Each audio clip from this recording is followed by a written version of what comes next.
Hello, everyone. My name is Vesper Fortune, bad fortune, witch of fate, and I'm here to help you change yours. Whoa!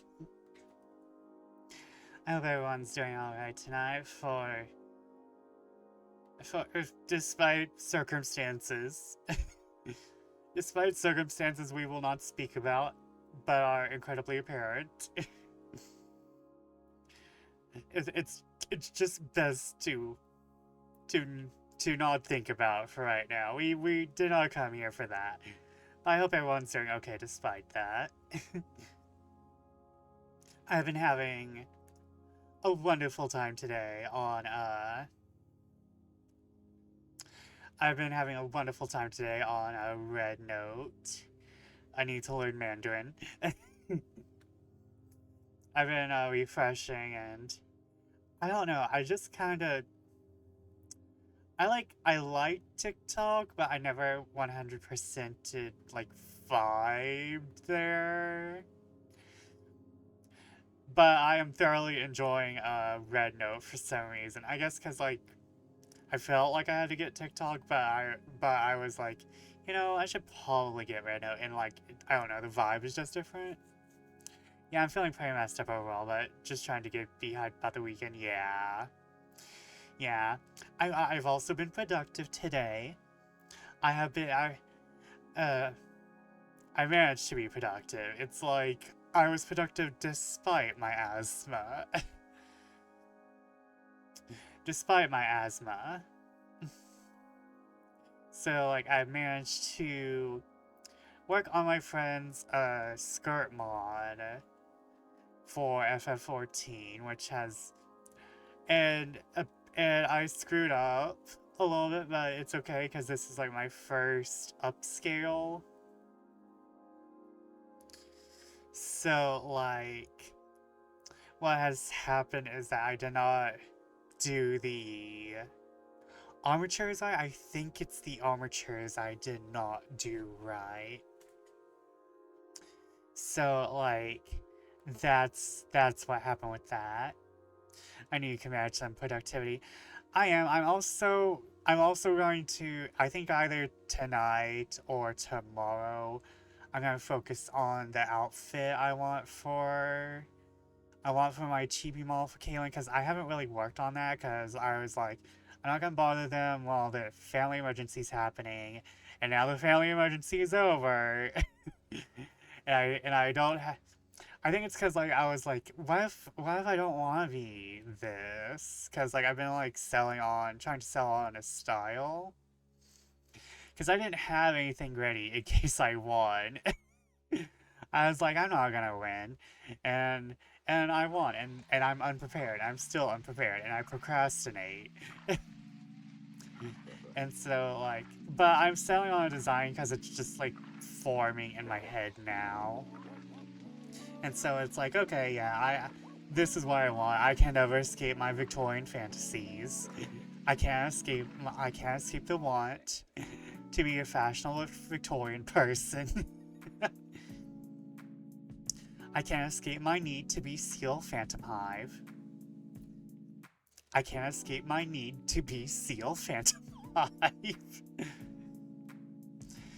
It's like, wow, I wish I was a small, snarky Victorian teenager with a demon bestie.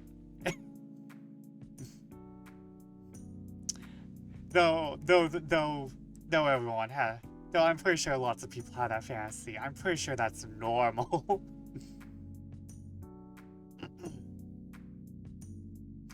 But I'm going to probably work on that tomorrow, because I know exactly all the details almost. It's in my head. Like I want little like blood droplets, buttons, and a bustle and a bird cage and that type of dealio. So that's like that's gonna be my productivity tomorrow after I unfuck this skirt. I need to have this skirt unfucked. Cause oh my god, it's currently. I tested it earlier, and oh my god, it is horrors beyond your comprehension. It is man-made horrors beyond your comprehension. But I have a feeling my aura is about to get really really gay and really really really weird. I'm just saying. I'm sorry. But it's gonna get weird in here. I'm gonna make it weird. Yeah, yeah. That's the vibe. That's what I'm trying for too. Uh, uh. Oh my god. But like, yeah. That's been my day. Um. Yeah. Yeah, and tonight I get to stay up late because I think what's causing my asthma to act up is the kerosene. We're using a kerosene heater up at the observatory because it's that damn cold. And our heating system doesn't really work that well. Like it broke like 2 years ago, I think, because it's a heating and air system. I mean, it's fine for fall, but summer and winter are kind of like up on the absolutely unbearable scale. and so like we had to use the kerosene heater for the winter. And I think because I'm breathing in kerosene, there's like there's like fumes. Uh, and like I'm breathing that in while I'm sleeping because like I have my door open and bullshit. And so like I'm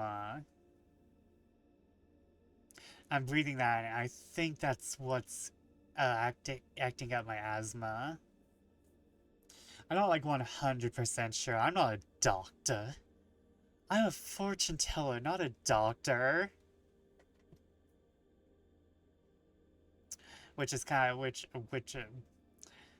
I need to go to a doctor. I haven't been to a doctor.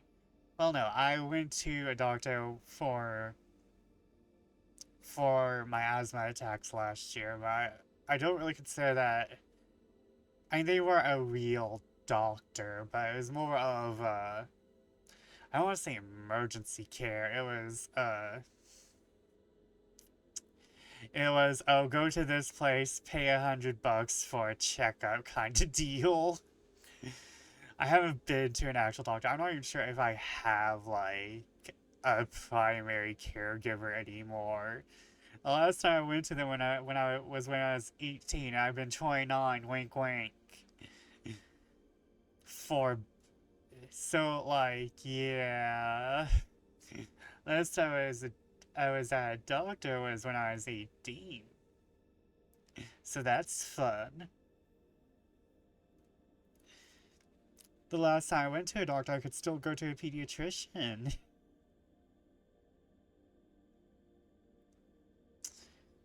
um, I don't know why my brain is stalling today. The brain's stalling. I need to reinstall the brain. Uh, it's all good, easy start, yeah.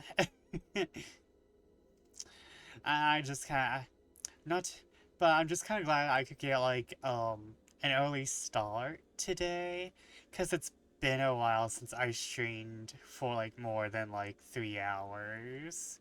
Speaking of which, I think we're gonna start the game early today. Oh, I forgot Void.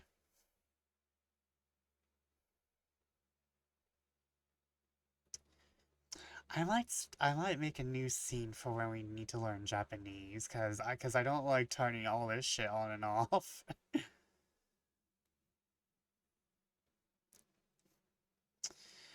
But yeah, that's it's been a while, and I'm very happy to just start stream at 8 again, cause now when I go to 12, it'll be 4 hours. It's been a while since I had a 4 hour stream. Where is my games?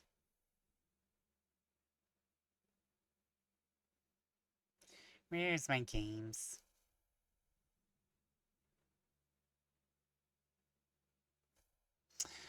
But I'm very excited to get back into it and deal with these incredibly dumb people.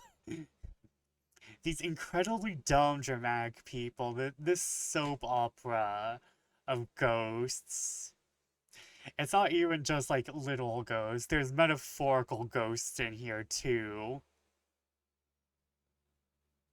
Though all ghosts are just metaphors to be real.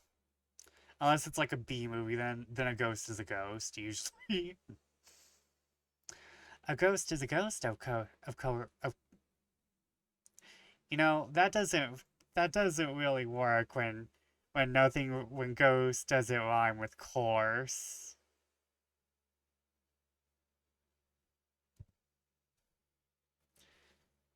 A ghost is a ghost, even in its host. I don't know. Listen, the brain. I'm just I'm just a littlest bit of sleep deprived. Not gonna lie. Another reason why I'm staying up is because when I go to bed at 2, I'm waking up at 6. So if I go to bed at 4, I should wake up at 8. And that's much more tolerable. If I go to bed at 4, I should wake up around 8 to 10, hopefully.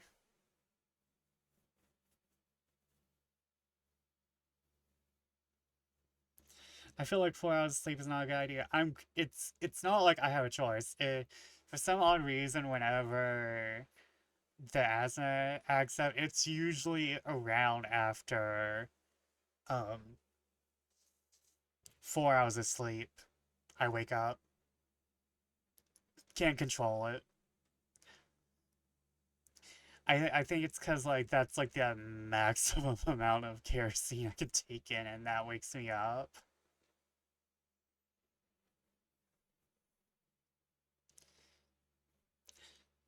Like I took a nap early. Like I caught my breath, and then I caught my breath around 12 finally. I woke I woke up around 6. I think I woke up around 6ish actually. And then I just kind of wallowed in bread. I wallowed in bread. I wallowed in bread like Oprah. Bread, y'all. I wallowed in bed trying to catch my breath until around 12, and then I was just like, I'm just gonna take a little 10-minute nap. And then I was straight up unconscious for like 2 hours. I was just, I was, the world could not reach me. I was in a coma for 2 straight hours. I was in a coma to the sounds of Criminal Minds on the television. I don't have a bread emote. No one, no one in your massive emo collection has a bread emote. I must fix this.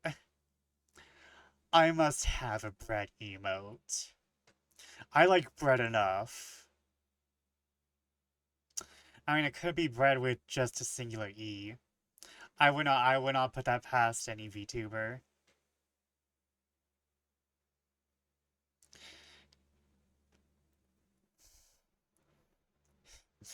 Am I wrong though? like, like, I'm sorry. This most normal people aren't like in the say so category. Love my say so peeps, but we all love talking about bread with a singular E.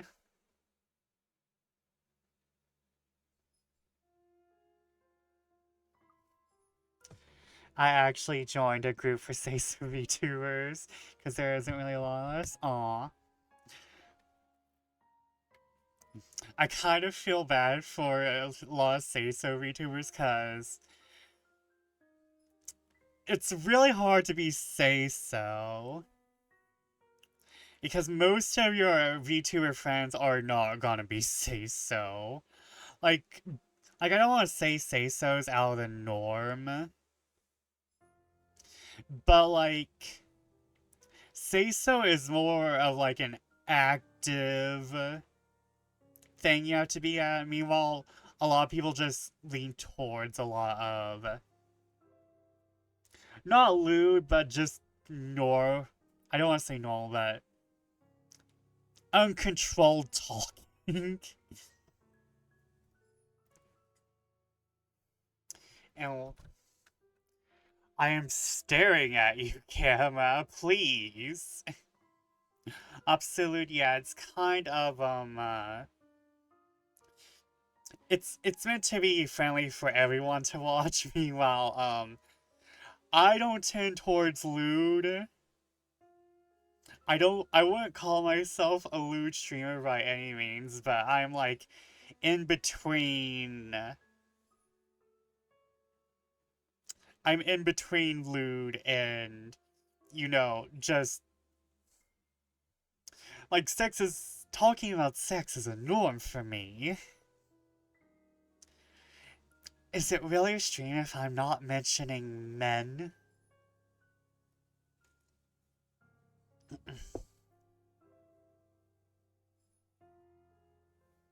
Unsafe.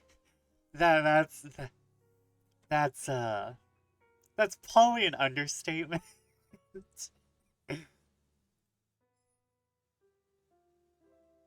You say that best, but then just drop the most lewd vulgarity out of nowhere.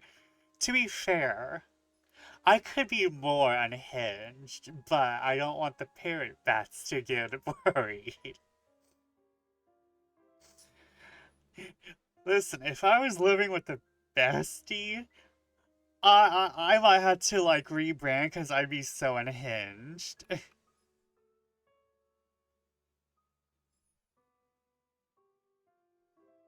How many times I think of when I was a guest on Sid's stream and you come in with the most wacky opening line?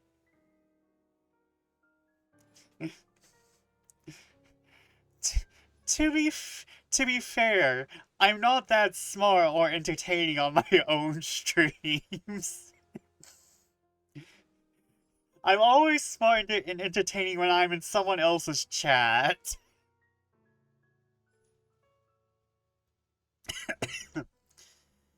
Oh, I'm sorry, I was choking on something.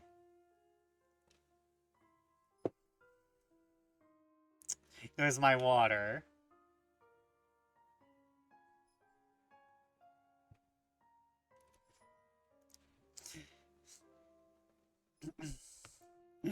I promise y'all, I could be more unhinged. Like, like when I pay off my loan and move in with friends or move out by myself, y'all won't be able to stand me.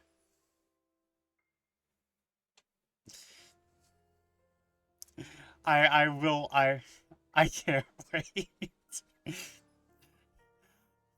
Like, I might have to I might have to rebrand. I don't think I can be elegant anymore. I might have to become the most unhinged anime boy.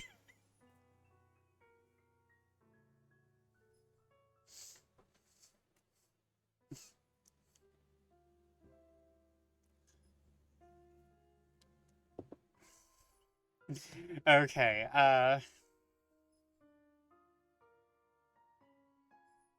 yet then he's on his own stream. Oh, I gotta be modest. Alright, let's load this damn game.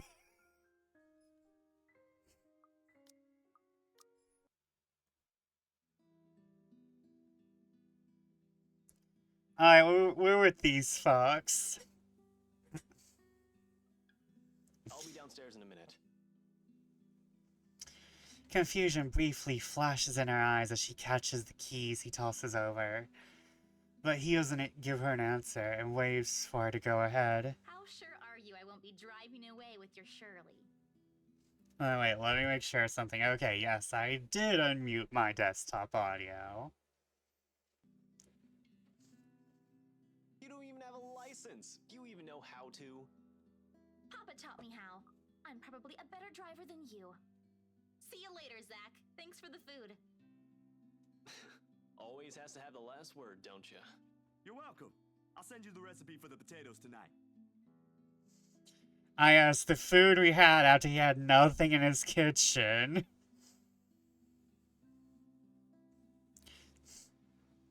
Opens up a fully stocked pantry. Oh my god, I have nothing in here.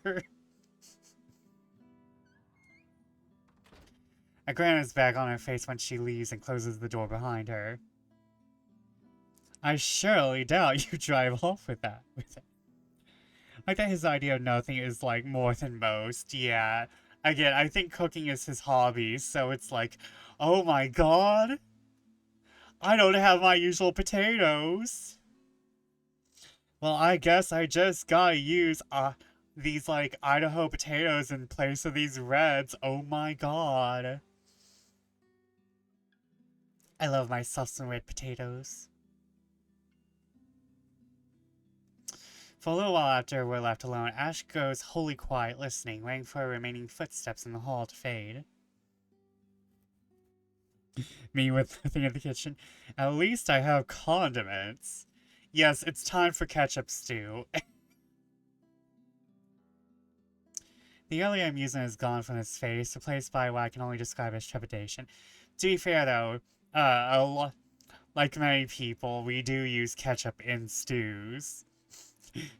It's like, oh, we need some tomato. We need, like, tomato and sugar. Let's just throw in some ketchup. I was gonna say ketchup crackers, but I don't like ketchup, haha. To be fair, I understand that. I like ketchup, but, like, I actually have some brands. Normally, I'm not like, oh, I can taste the difference between these brands, but no. My favorite ketchup is Red Gold. I love Red Gold ketchup. That is like the best ketchup. Time for a water sandwich.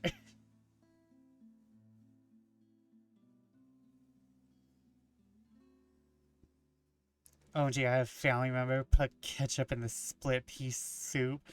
I about slapped his hand. What the fuck is he thinking? What the fuck is he thinking? I never had split pea soup, but I know that you don't put ketchup in it. I have never had it, I have never made it. But I know you probably don't put ketchup in it.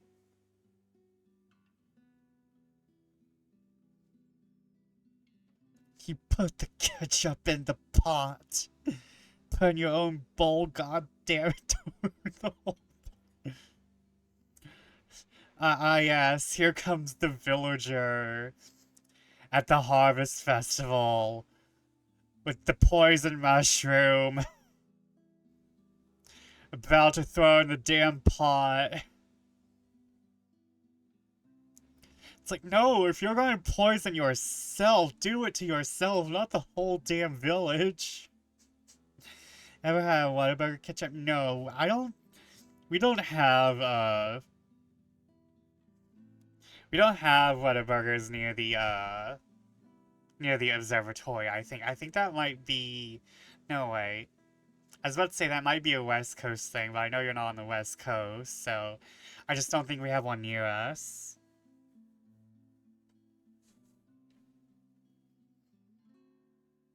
The early amusement is gone from his face, replaced by what I can only describe as trepidation.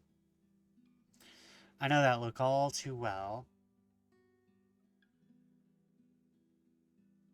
There's a Whataburger near me now, but I haven't eaten there yet. I mean, you can always give it a shot. He's like this, he's expecting shit to go down at some point soon. That wasn't very nice, Ash. What was there with Isabella earlier? You're usually subtler with your questions. They hired you. Hired me who? Don't change the subject yet. What's really going on here? The Wrights. Luke and Hannah Wright. You said your next gig is with them. Maybe I'll drag you off there one day, Vesper. Maybe. I like to go. I like to expand my horizons, even if it's just another fast food place. Is that what this is all about? Just be careful around them. You have no idea what you're dealing with when it comes to that couple. Yeah, apparently we're dealing with J.K. Rowling and Draco Malfoy. Oh my god, J.K. Rowling married Draco Malfoy. I'd rather you stay as far away from them as possible, but you're already here. Isabella's their real estate agent. Seriously, of all the people in Luxburn. Oh, are we about to get a lore drop? Are we about to get a lore drop? Okay. I guess I'll just have to take your word for it. Hannah, possession is in vogue, right? Listen, everyone needs their own demon inside their body. Not to mention they pay you for rent. He nods, claps a comforting hand on my back, and turns to leave without another word. He's never been good with those. More often he fumbles with what he wants to say, but actions alone are enough to tell me how grateful he is for the trust. He reaches for the knob as soon as he gets to the door, but doesn't turn it. Instead, he looks back and gestures with his head towards the table. I don't need to follow his line of sight to know what he's going to ask about. He's likely taken notice of it the moment he entered the room. On those? I haven't seen you taking them in a year. Yeah, I kinda had to. It got worse after the film fest. The dreams, that is. I don't think I'll be doing that again anytime soon. Heard about that. Don't drop it, though. You don't want Becca scolding you. She actually enjoyed the movie you made, and she's hard to please. Consider that a small victory. You don't have to tell me. She already did. Rebecca and Bella both gave me an earful after I said the opposite. Promised them I wouldn't, but you can never tell. Hopefully, once I feel better, I'll be able to think about it properly. You don't want Becca scolding you. Luke might. We might turn Luke to Becca. I'm not gonna lie.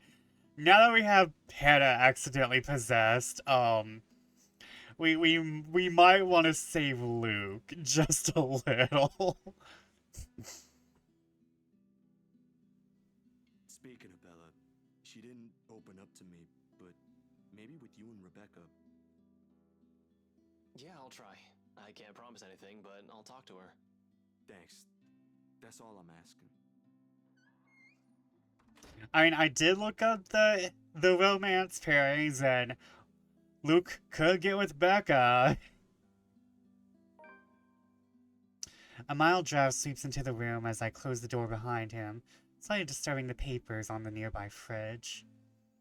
A low note flutters by my feet, the letters on the surface glaring at me with mute intensity.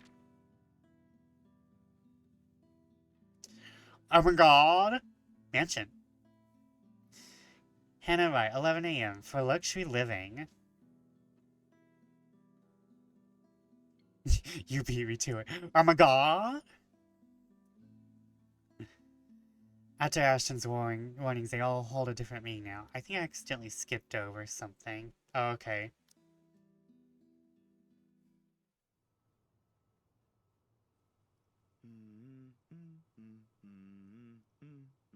The next 2 days rushed by in a blur, altogether leaving a collective mess of work suddenly piling up into new, unexpected acquaintances. Or friends. Depends on how you look at it, really. Either way, I'm stuck developing these photos at 3 in the morning to reach a deadline set by an overeager art director. Don't get me wrong, Julius is good, has a vision, and know what he wants, but damn, he can be too enthusiastic sometimes. Doesn't matter when you couldn't sleep anyway. There's nothing new in it, of course. After years of working as a freelance photographer, it's simply something I've grown used to. Get to know people, build a client base, do good work, and cash in some late hours if need be. Rinse and repeat. It only takes a while to get some footing on the field, but it's the kind of thing that pays off in the long run, as long as you keep at it. Given enough time, you might end up with big names on your client list. Names like the Wrights, in particular. I never did pay much attention to them, but it's virtually impossible not to hear about them when a local news channel or paper has something to say on their name. A party here, an acquisition there. Sometimes it's a new business venture, other times it's the everyday gossip that typically follows popular people like them. Not in a million years did I ever imagine I would end up working for such a high-profile couple. And now one of them's possessed and racist.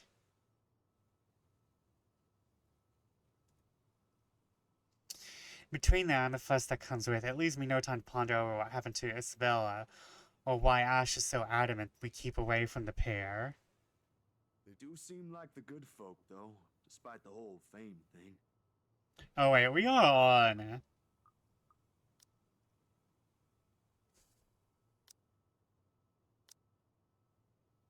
Okay.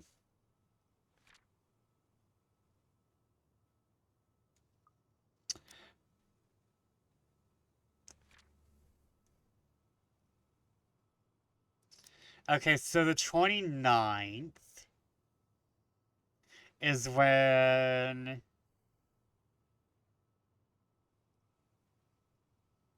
she gets the medallion. Sure, there was a rumor running around years ago about him being involved in some business scandal.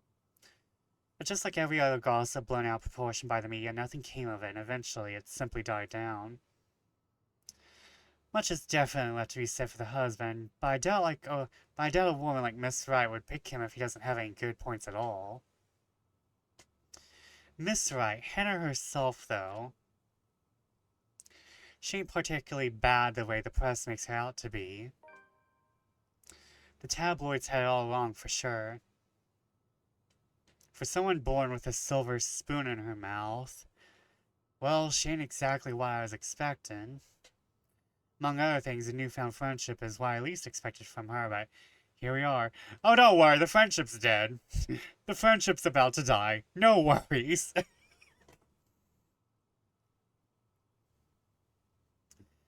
You say that until you see her possessed. Yeah, he hasn't seen her as Gollum yet. He hasn't seen her as Gollum yet.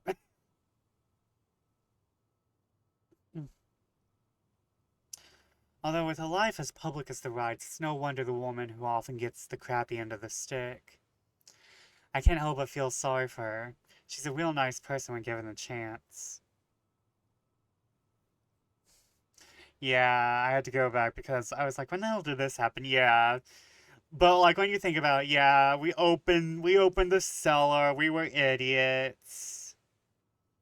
We opened the cellar, we were idiots, we got what we deserved. Now we have J.K. Rowling with mold brain running around. Heck, she might have even ended up friends with Rebecca and Isabella too, if they weren't living worlds apart.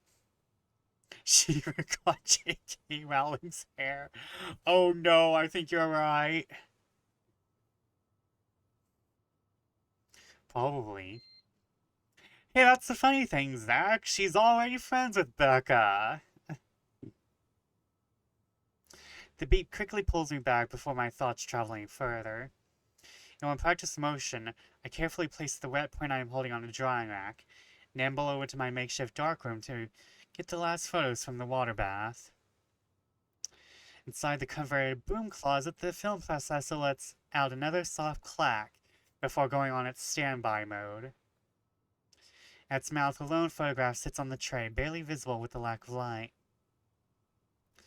That's the last one tonight for the set Miss Wright requested. I usually don't make this a habit, giving away stuff, that is.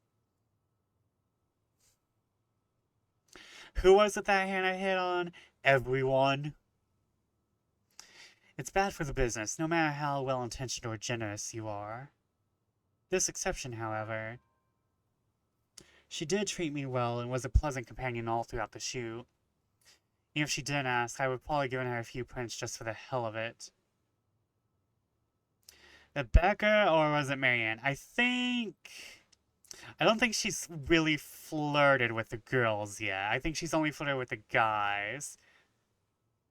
Yeah, she can get with Marianne, so I think she can get a little. Yeah, I think she got flirty with Marianne a little bit.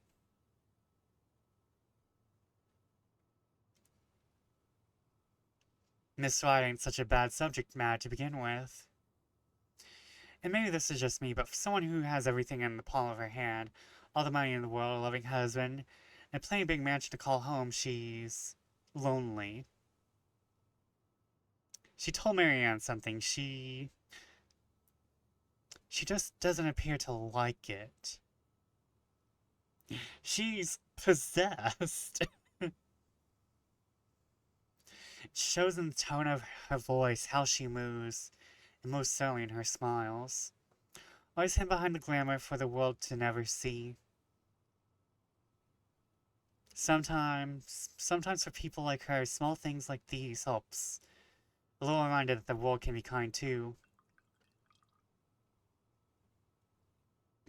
Water drips from the paper as I blindly pick it up and gently lay it on another tray, holding a decent amount of photo flow.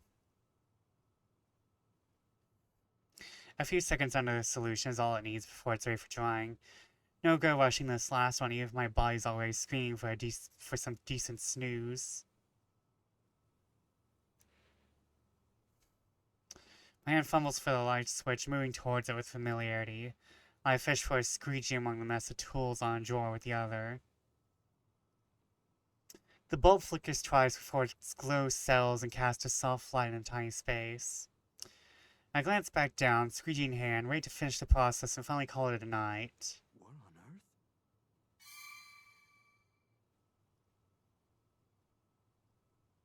Her head is gone. No, her head's still there.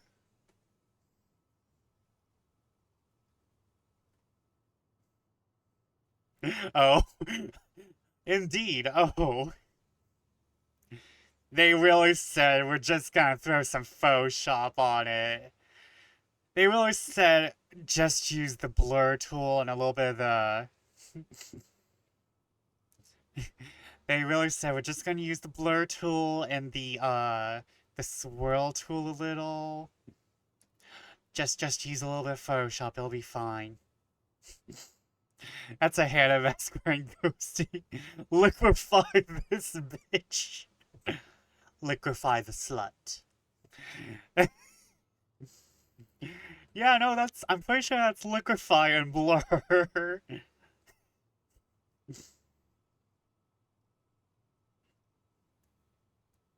They really said liquefy this white woman.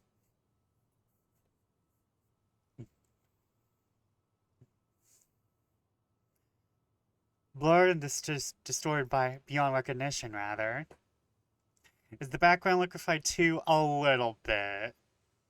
A little bit.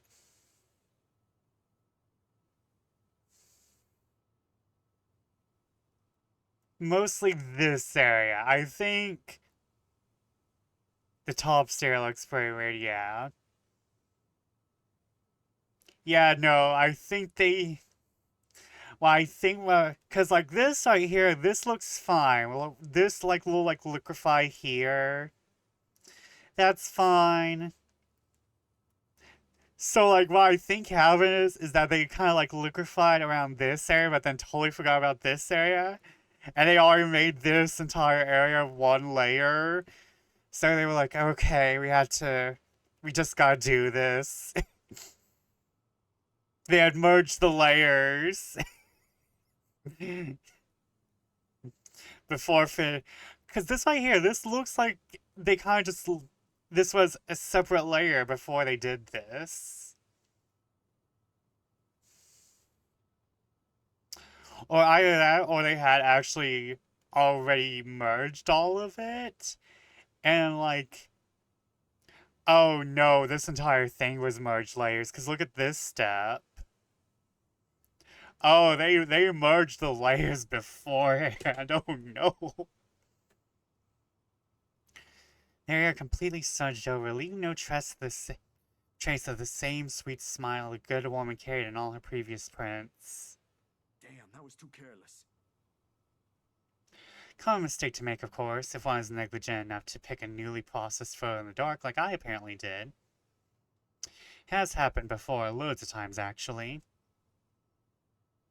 But I still can't help but feel a small pang of frustration over one mistake a newbie would likely make. That's not a newbie mistake, that's a ghost. With a sigh, I reach up for the switch again, intending to develop a new one from scratch. Could pass off for one of those supernatural pictures they show on TV, though. I look away for a second, and go back to this nightmare. Oh my god. To further make fun of this, she kind of looks like that meme where you have the one raised eyebrow. The one cunty raised eyebrow. Like questioning whether or not someone's homosexual. She looks like that meme because like look at the eyebrow. Look at the eye socket and then look at the no the hold on. I think I actually have it. Hold on. I think I actually have it. Do I have? I think I have like a FNAF version of it, maybe. Memes, please save me. No, like the gay dog face. Well, no, I'm not sure if it's the gay dog face. Memes, please. Do I have it? Oh, I do have the FNAF version.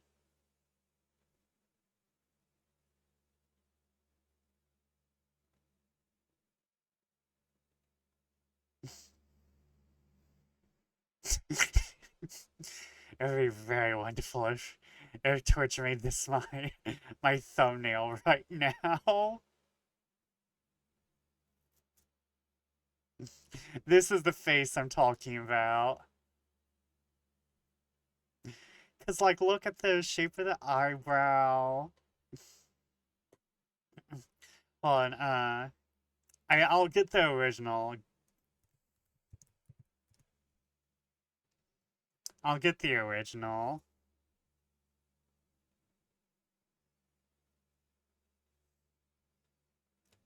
Uh,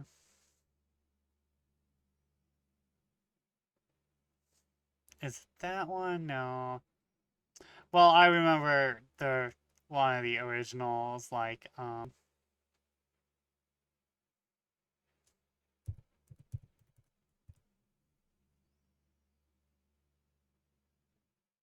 yeah, it's this one.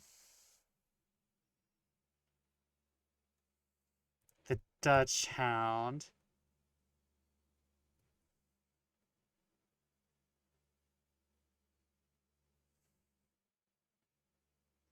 Oh yeah, side-eye dog, side-eye dog.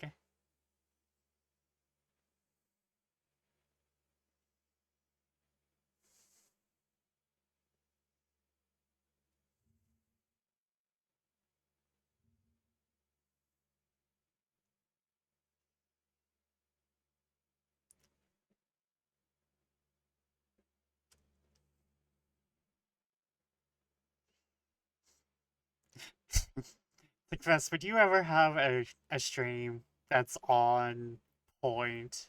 No, never.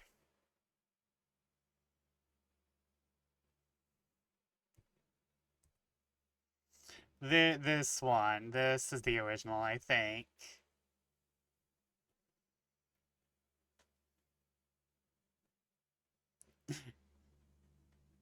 This is the original, the side-eye dog.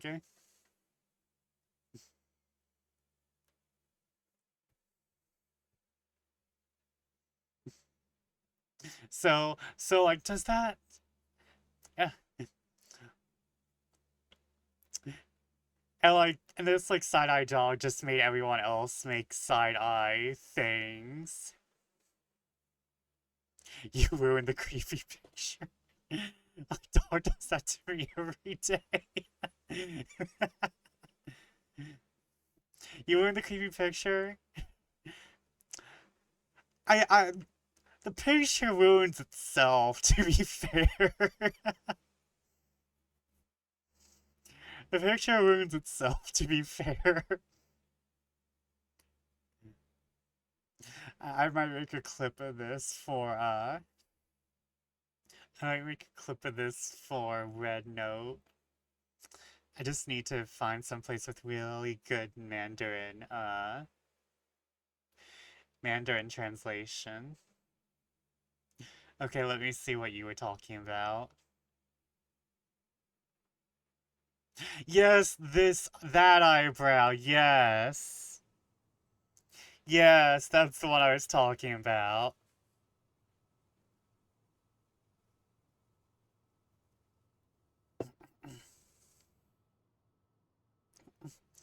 A memory cloaks one cursory thought in the sea of many. A short yet distinct second from the day before. A glimpse is all I got, but it was enough to burn the image in my mind. There was a shadow.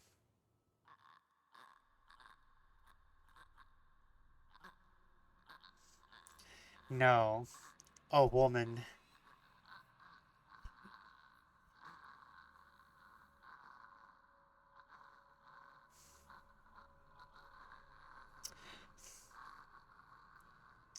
That's a really detailed woman that was just there for a second there, Zach. In her 20s, early 30s, maybe? Do we really want to try to age a ghost?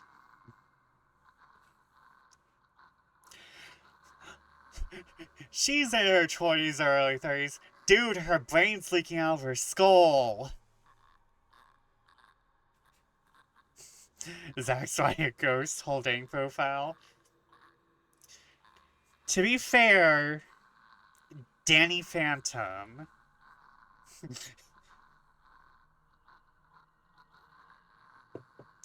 I saw a quarter of her rotten face covered in blood. I can guess her age.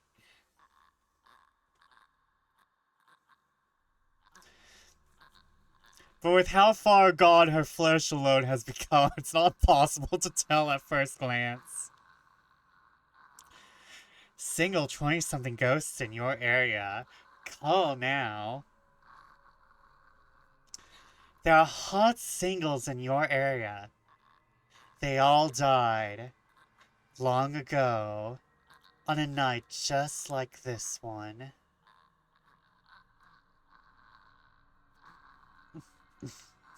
You will never be alone for the rest of your life or unlife ever again. If you want it, they got it. Ectoplasm. What young, studly man ghosts with so much ectoplasm.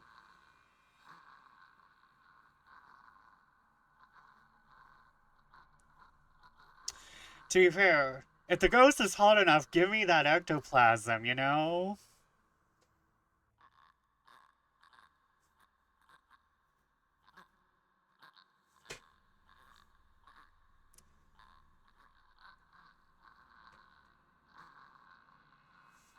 The skin itself had already taken a sickly pale color, raw in most spots, blood dripping from every open gash and lesion on her body. On the dating profile, it lists skin tone as sickly pale.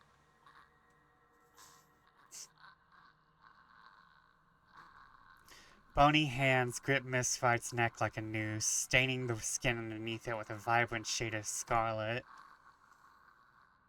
Also into autoerotic asphyxiation. Well, not auto. Erotic asphyxiation. Not sure if it's auto.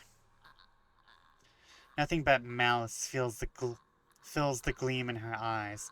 Ah, yes, the color of her eyes. Malice? Zachary, Not for me, but for Mr. Wright. Zach, there's nothing wrong. I just remembered something, that's all. Let's get back to the pictures. Can you move a bit more to the left, yeah? The moment alone is enough to make me retch. I brushed it off then. A trick of the eye told myself we're a product of the heat. The weather has been unexpectedly warm recently, so it shouldn't be too surprising for such things to happen. And while blaming this on the usual fatigue and overworked brain, the weather, and amateur error on my part is far more convenient. Makes a whole lot of sense than what the small voice inside my head whispers. The same tiny voice that only makes itself known when something's a foul.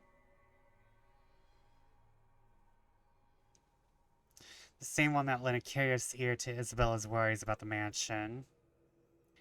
With each second I spend staring at this photograph, the murmurs in my head only grow louder against my ears.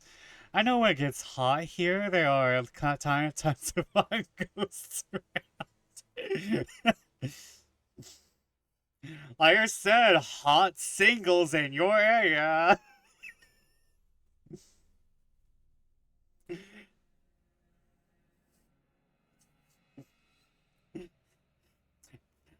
However, I'm wondering if, like, hold on, they keep mentioning the heat. I'm wondering if this is going to be, like, a plot point, or if this is going to be a red herring, because, there's another visual novel I played called Amnesia. I forgot its subtitle, but it's not the horror Amnesia, it's an otome. And one of the plot points is the fact that it's cold as hell in August. And I'm wondering, like, oh, are they going to do the same thing as, like, the Ermengarde Mansion? An area haunting? Because it's kind of giving me area haunting vibes. Because normally ghosts don't leave the house. Ghosts are much like me. I'm like, if the haunting's powerful enough, it can usually, like, go outside of its like, zone, but the entire Luxembourg area seems to be related to the rites. But also, there's this haunted-ass mansion that's been haunted for a bit. Why did the detective arrest the chicken? Something was afoul.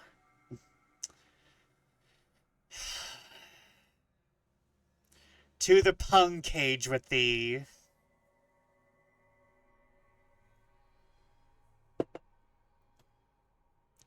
To the pung cave. To think about what you've done.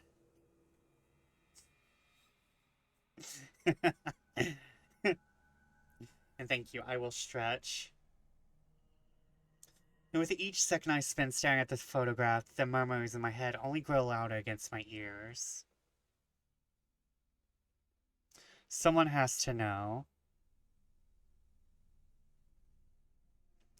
Greetings, salutations, and furthermore, peanut buttered brownies. For those of you who have been waiting for my return, rejoice!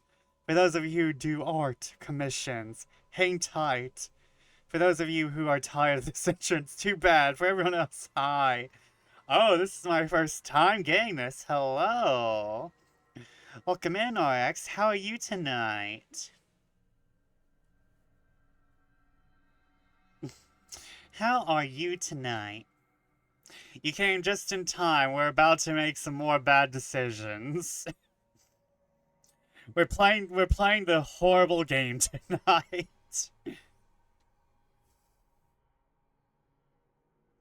I'm okay. Understandable. We're all kind of functioning at this is fine. A lot of us are functioning at this is fine, but don't worry. That's why we're playing this. This, what I'm now kind of realizing, is not the greatest visual novel ever written. This is not the greatest visual novel ever written. However, I played a lot of Nitro Plus Chihuahua novels, so it's competing with a lot of actually good competition. Like, if I had to list some of the better visual novels I played, it'd probably be, Hotel Dusk, Room 215. Um, I love Danganronpa, but I kind of feel like it sometimes gets really, really meta. How I put it up there just for its, like, gameplay.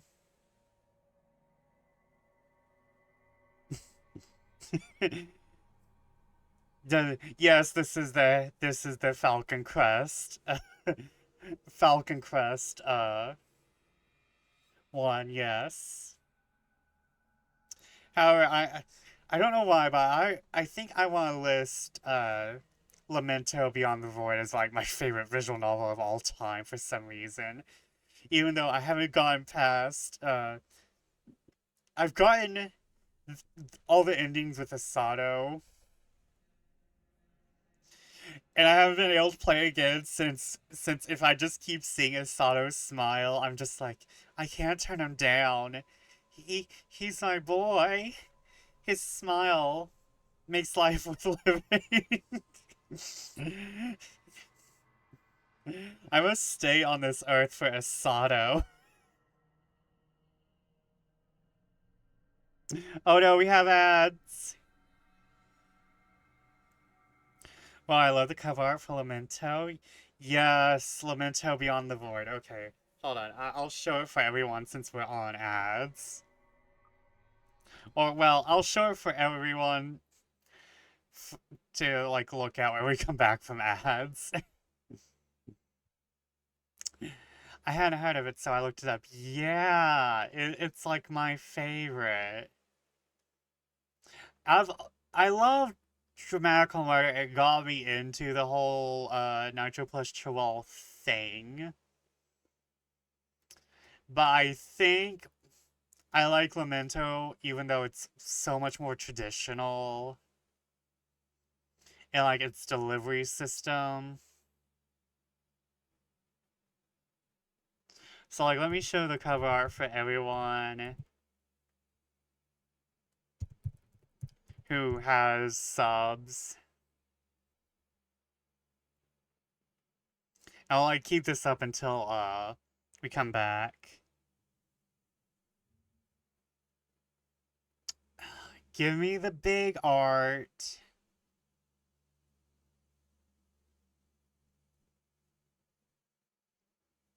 Give me the big art, Satan.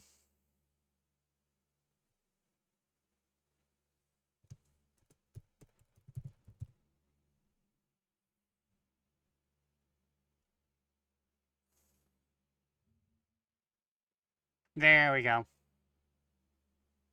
Do I already have this?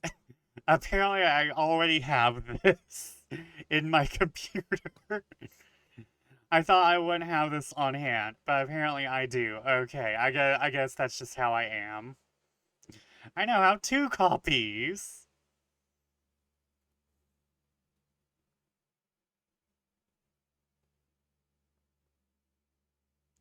Oh, wait. Of course. No, there it is.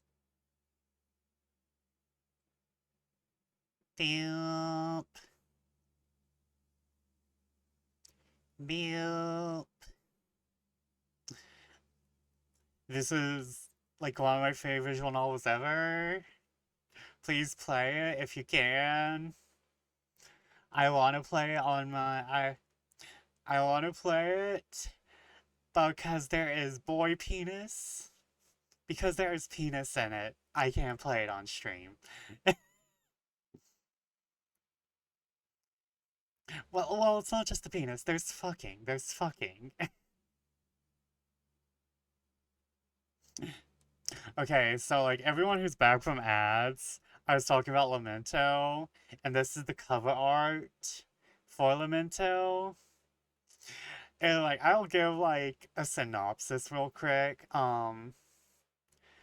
It's about this character, this boy, this man called Kanoe. And he has to go into Ranson because he technically gets cursed by demons, and he lives in this world that's dying because of the void. TM. And like the void is like actively encroaching upon the village, his home village, and just like the entire world itself. And it kind of makes everything super saturated with color, but also super dangerous to the cats, the Rebecca. Is it banned though? Can't you just turn off the visual in those scenes? There isn't there isn't an official translation, not yet. There's not an official translation. Dramatical Murder has an official translation. And I think Soda Sweet Pull, but Lamento does not have a translation yet, and it might be sold on Steam, I'm not sure. But like most of those, and not to mention, I think while those scenes are turned off in the Steam version, I don't think it turns off the text or the voice acting. So, like, it's still there. But much like Dramatical Murder, uh, there's not actually there's not a lot of sex scenes. There is, well, yeah, it's kind of like around the same amount of Dramatical Murder. There is the one sex scene that happens right in the middle of the story, which is kind of like unprompted. And then there's the, oh, we're together scene at the end of the storyline. So it's much more, much like Dramatical Murder. It's very much like story, and then you get like little like rewards, like here's your candy, keep going. You're, you want to be there for the smut, but you're there, but you stay for the story. It's like there is incredible world building in Nitro plus Chival's porn. There is incredible world building in this porn. It's like okay, here's like this 5% of two boys fucking. Now enjoy the rest of our fantastical fantasy world, where little cats have evolved into being humans. Because Kanoe is not human with a cat tail and cat ears. Kanoe and other people like Kanoe are the Rebecca, who who as who as cats evolved into these humanoid forms. So they identify as cats. Like a Holocron novel, read 1/3 of it before you get a scene, then you read the other third. And then you get another scene. But like yeah, it's so amazing. Like I said, I want to play it, but besides boy fucking, um, there is the issue of it being a game from like 2005, so it doesn't like being nice with OBS. It doesn't like being nice with OBS. But okay, let's actually make a smart decision for once. And let's show the photo to Ash.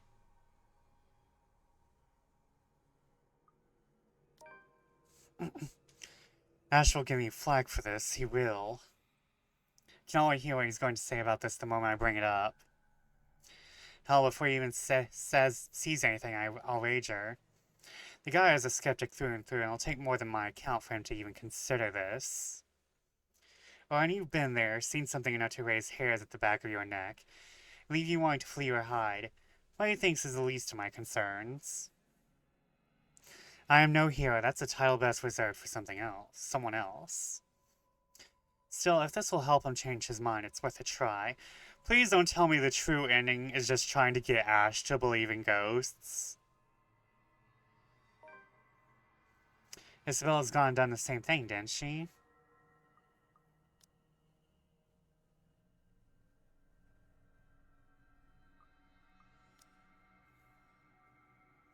Outside, the sun has yet to rise. I still got a few hours before dawn, good enough to mull over how I'll go about this with him. Plenty of space to check if I'll get the same result if I redo the process again. The film processor hums back to life at my touch. The light switch gives out a soft click, and darkness embraces the small closet again. Somehow those urban legends don't sound so silly now. Sometimes I wish Ash would make himself easier to find. 24 messages, 13 phone calls, and 1 visit to his flat later. I still have no idea which rock and Lux one he went off to hide under again. The guy has his own place, but refuses to stay in it. He has his own phone, but doesn't answer any of his calls or give any indication he's gotten my messages. Most of the time, he'll just show up on my front door. Sometimes in the middle of the night, complaining how uncomfortable it is to sleep at the back of his Shirley, his car. It's if the old couch in my flat is any better. Nothing new from him, though, but a bit frustrating, really. There's the police precinct, of course.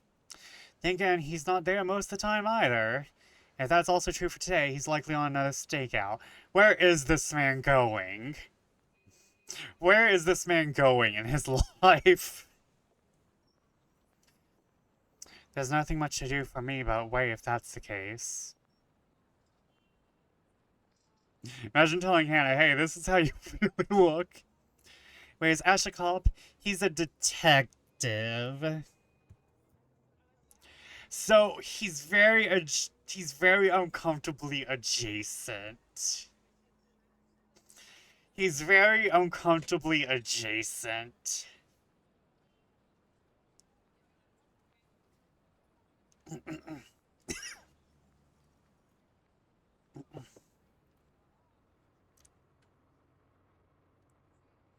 just hope I'm lucky enough today.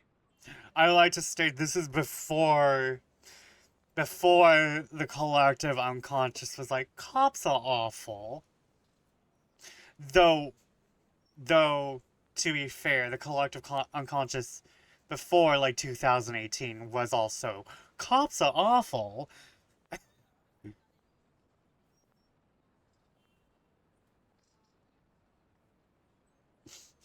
It's like calling the cops even before 2018 was like, I'm going to get us both in trouble.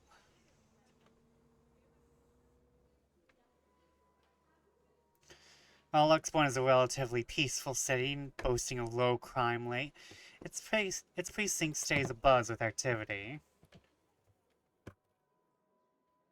As soon as I open the glass front doors, murmurs come from the people waiting in the lobby, welcome me.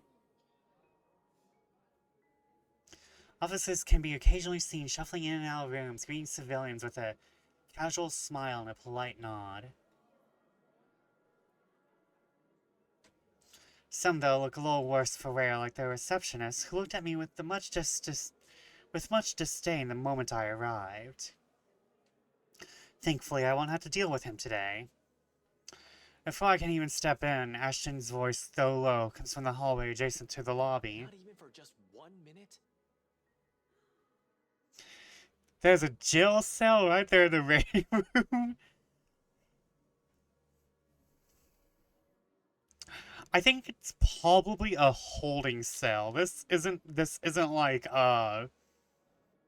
this is for, like, criminals who have yet to be processed, I think.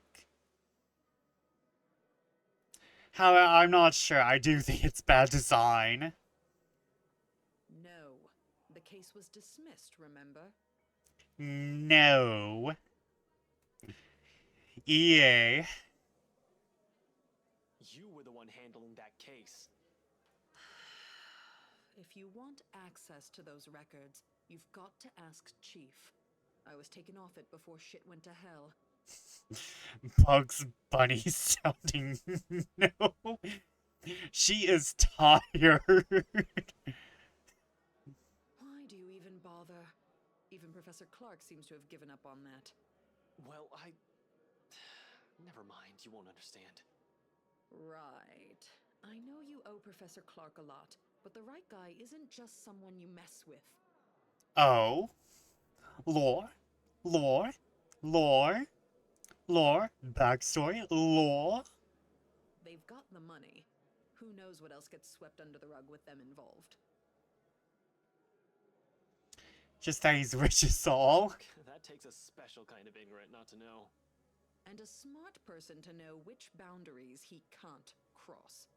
You're a bright guy, you'll figure it out. In any case, I've got to get going. Another missing person case on my hand. Benjamin on the front desk looks like he's about to maul someone after the fourth one yesterday. Murders, people missing, what a time to be alive. Man, I miss the old Lux burn. What a time to be alive. Man, I wish I didn't take this fucking job. You and me both. I'll see ya. Gonna go grab some lunch. He notices me first as soon as he enters the lobby and pauses.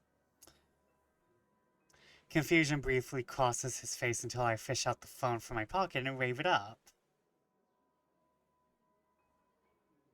Frowning, he pulls his own mobile out, wordlessly filling with it for a few seconds before sighing heavily. Four missing cases in a day sounds like a low crime area for sure. And a murder. And a murder. Well, not a murder in a day, but Rose was killed day before yesterday. Well, no, wait, it's 2 days later. She was murdered a week ago, at least. There ain't any annoyance in him when he glances up, though, only mild exasperation, what might be a hint of amusement. Stop taking pointers from Isabella. This is gonna get old soon. At least use your phone properly. It's an alarm clock, a good note-taking device, a halfway decent camera, and maybe a music player too. If I'm being nice. What else do I need it for? Wow, you're a horrible friend, Ashton. I'm not gonna lie. I don't know, keeping in contact maybe? He merely shrugs. I know I struck a chord. Is he just a hermit? Is he just a hermit? Does he have a landline? Oh my god, what if he does? He's far from holding a piece of technology in contempt, of course. Ash has always been nothing but practical from the start, and technology is useful. Only when he gets too focused on one thing, like a case he's handling, he tends to forget there are other things around him. A little reminder and a nudge in the right direction can get him a long way. Oh, he just focuses too hard. Okay, understandable. I got an email on that social media site the girls roped us into joining. That doesn't make any sense. Also, you've got an account before any of us had one. For policing purposes? That background noise gas was perfectly timed. Anyway, why are you here? I thought you have something scheduled today. Or was that yesterday? That was yesterday. Look, about that. There's something I want you to see. He stops ringing with a tap on my shoulder, walks past me straight to the door, and gestures with his head towards their irked receptionist when I raise an eyebrow and question. Over lunch. I haven't eaten anything since last night, and Benjamin there doesn't really like loiterers around here. Mostly, I follow after him, but not after seeing the poor guy behind the table an apologetic smile.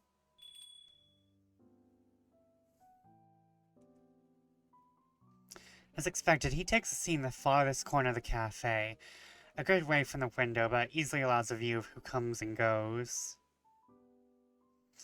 Secluded enough not to be disturbed by the lunch hour rush or be overheard by a curious bystander.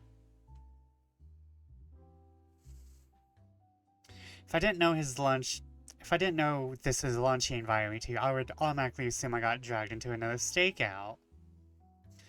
After years of knowing him, though, this has simply become one of the many habits This has simply become one of the many habits I've gotten used to.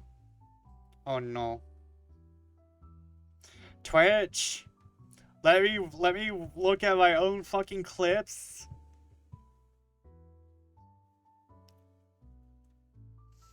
Food arrives minutes later. A slice of the vegetarian quiche for me. Meanwhile, Ashton has opted for a cup of coffee and plus a gracious serving of. You having cake for lunch? Why not? Why not have cake for lunch? There's strawberries, there's sustenance.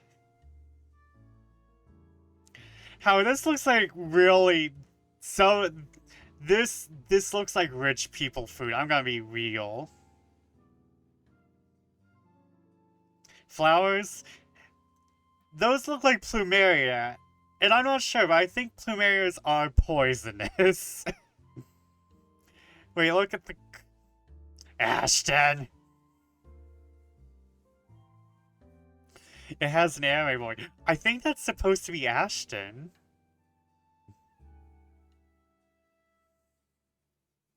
They really said, alright. Let's get some coffee art up in this bitch. But now I kinda want a quiche. I have never eaten quiche, I think. I kinda want quiche now. He shrugs and then proceeds to dig in without even a hint of remorse. Life is short. Have cake for lunch.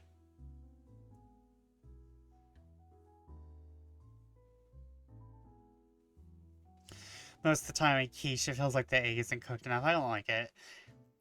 To be fair, I have to be in like a certain mood for egg in general.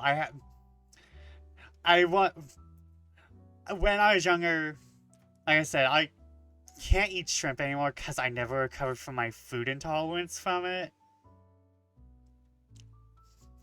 But like even before that, I had an egg intolerance for like a little bit. But I still have to be like in the mood for eggs. I usually prefer mine sunny side up, so I don't really mind raw egg all that much. Because, like, sunny side up, it's like you just heat it up enough to, like, be safe. You know? Oh, I like using scrambled eggs for my, I like using scrambled eggs for my, breakfast tacos. Okay, so recipe time, everyone. For breakfast tacos, what I like to do is to fry up some bell pepper, some onions, let them get all nice and soft, and then you toss in the eggs, scramble it with the onions and bell peppers in the pan. And then you toss in your preferred taco seasoning once the egg is finished. If you're cooking on high, just to, like, you know, get everything done, you may want to take it off the heat when you throw in the seasoning. Just so that you're not, like, overcooking everything. And you have breakfast tacos if you have tortillas, or, you know, if you like the more lettuce taco. If you like needing to put in more veggies and stuff into your diet. But, like, yeah, that's a quick, easy, fun breakfast. And like, you know, you can put your usual taco stuff on it. I like to have, I will put down like guacamole or avocado or leftover refried beans. The egg is the protein. The egg is the protein. The scrambled egg is the protein, so I don't really worry about meat.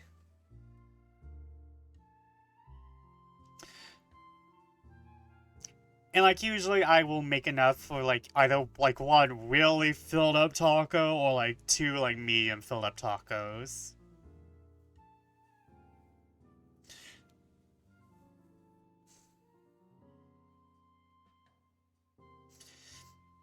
Like, if there's leftover, like, steak or something, that might get tossed into the taco, too, not gonna lie. You know what breakfast tacos really are? Get all the shit out, get all the leftover vegetables and shit out of your fridge and into your belly.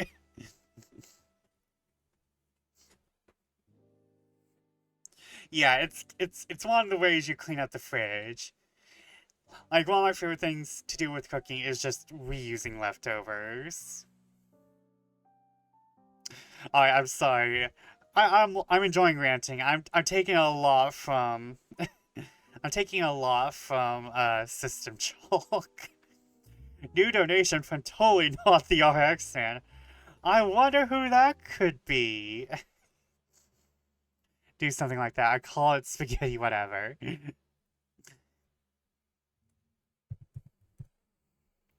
I wonder who this could be. It's totally not the RX man. Oh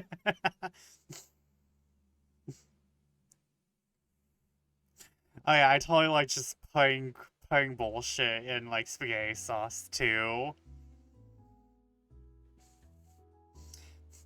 It's like you have leftover loose chicken, like leftover chicken from like when you buy like them $5 chickens at the grocery store that are already pre-cooked. Yeah, just toss that in with like leftover spaghetti sauce and spaghetti. Boom. Chicken spaghetti.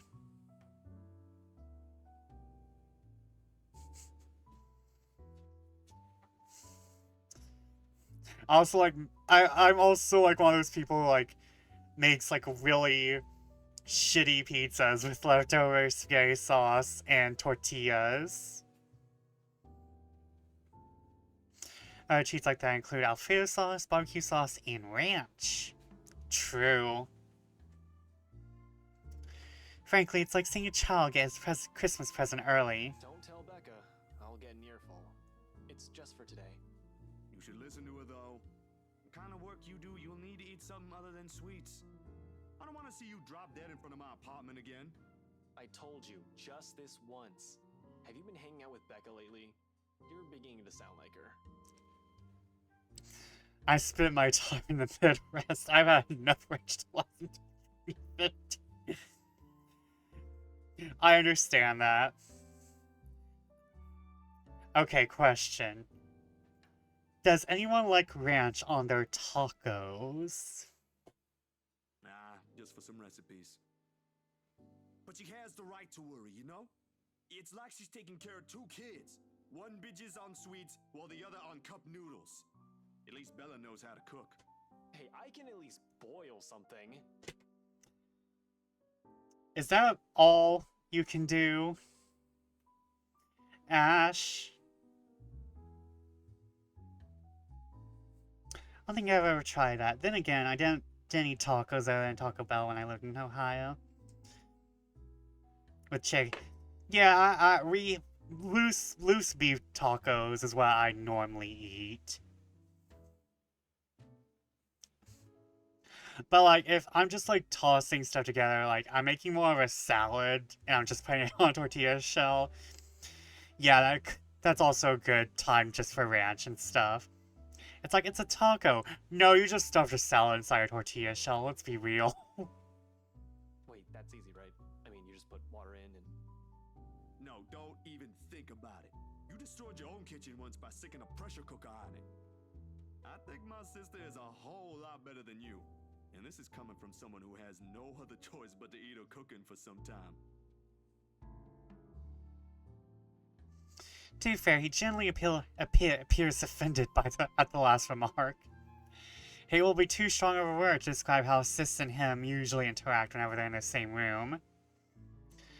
Though whatever appropriate word it is, I can say with most certainty that the feeling's mutual for both. I do put ranch seasoning on chicken, yeah.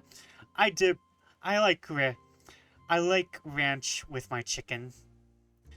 I think I've been turning to sweet and sour sauce for chicken lately now, though. I want some more sweet and sour sauce in my house. I need, like, a container of it. I would, like, appreciate a barrel for some sweet and sour sauce. I don't know what's got me on a sweet and sour sauce kick, but, like, oh my god, that shit's yummy. Also, like, really hot sauce. I've been putting, like, we had, like, this ghost pepper stuff. And, like, I just put, like, a hint of that into my barbecue sauce now. Ash thinks she nags too much, while Sis thinks he's a trouble magnet I should stay away from. They're both technically right on their assessments. How's your sister, by the way? Still bullying white guys? What should I say? You're the one who started it. She's married to one now. Lamau, the way you said that.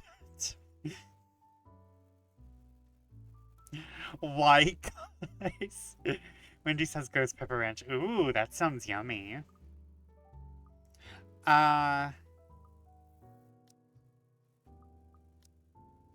She's married to one now. She's married to one now. I hope she doesn't end up poisoning him with her cooking. Pot calling the kettle black? She can't be better than me. Actually, she is now. They're planning to start a restaurant sometime in the future. I was bedridden for days after eating some of the stuff she whipped up. And now you're letting her cook for other people? Don't exaggerate. It was just for one day, and you're the one who refused to leave your apartment. You should come by, though. Sis gave birth a few days ago. Girl, I've only seen the pictures. Girl. I might do that sometime after everything's settled. Girl. Too many backlogs to go through for now. Girl. No way in hell. She'll just find something to criticize again. I'm getting so much echolalia. Boits. Girl. Trollop.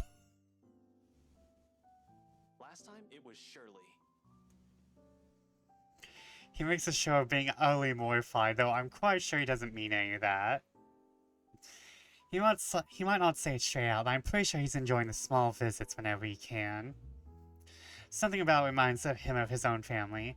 Sort of like making up for the one he never got back after his parents separated. Sore spot, that one topic. One thing he never ever brings up in any conversation, if he can help it.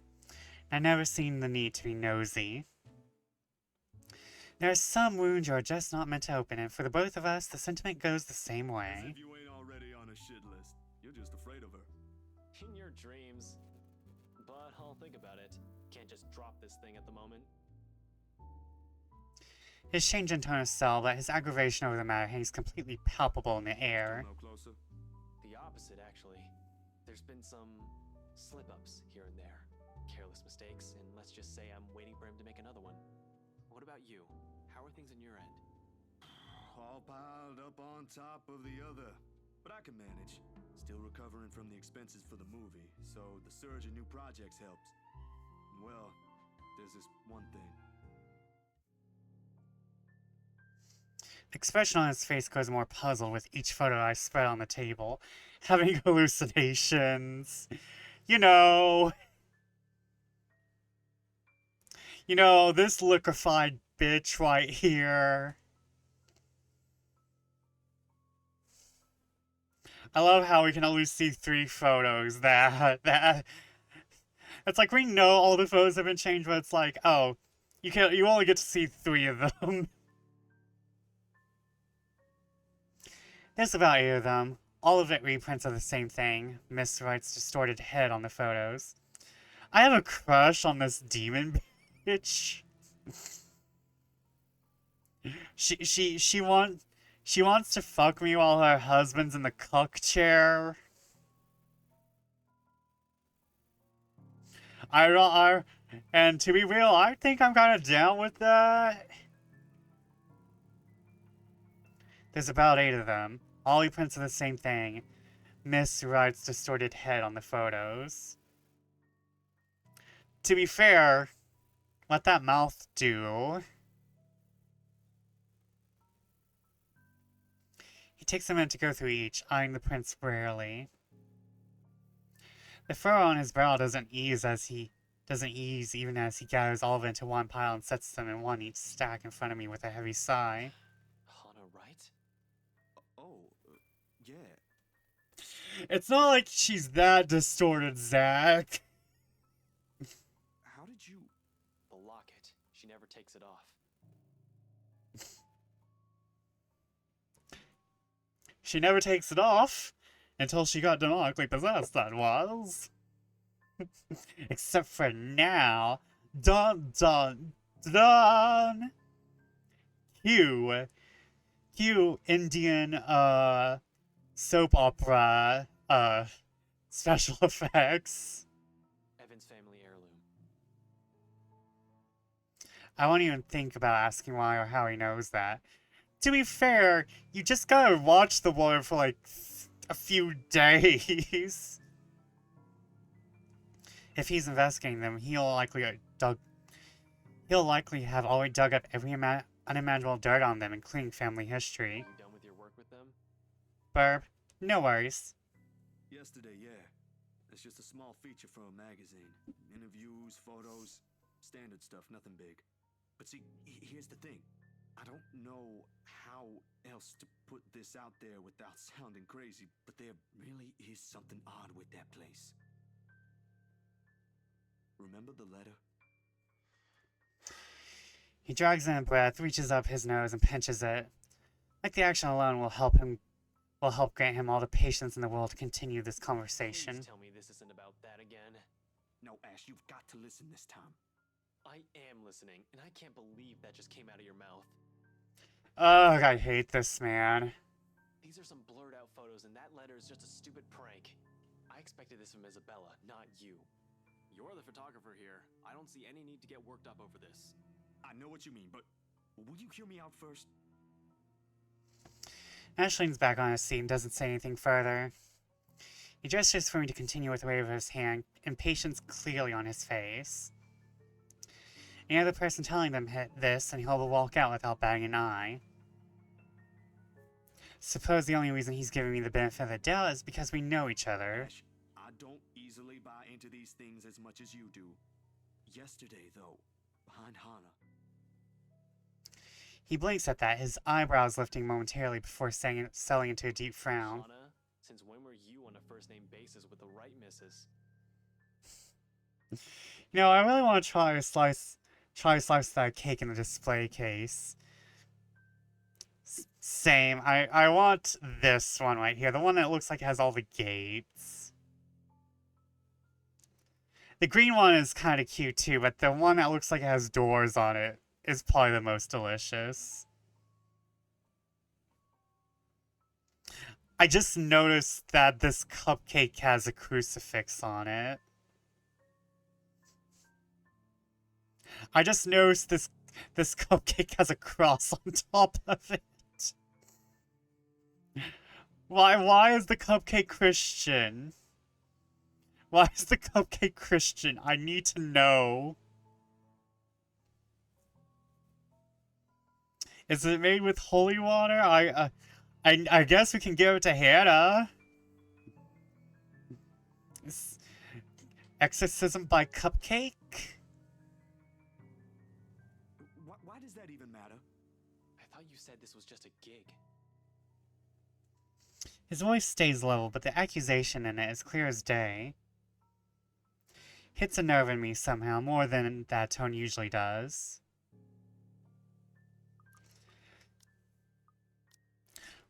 You know, I do feel like this visual novel is a little soap opera-y.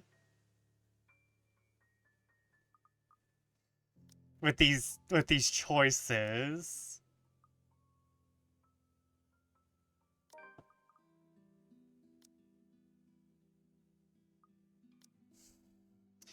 Patience can be a tough thing to summon at times. But we didn't get this far as friends if we let our own tempers be the lord of It's us. really just another freelance work. He eyes me skeptically, the same stare he reserves for people he interrogates. I've been on the receiving of it, and I've been on the receiving end of it before, early in our friendship. Years later, he's already got the unimpressed police look down pat. There's nothing going on with me and Miss Hana. She was just being friendly. Insisted I call her by her first name. That's all.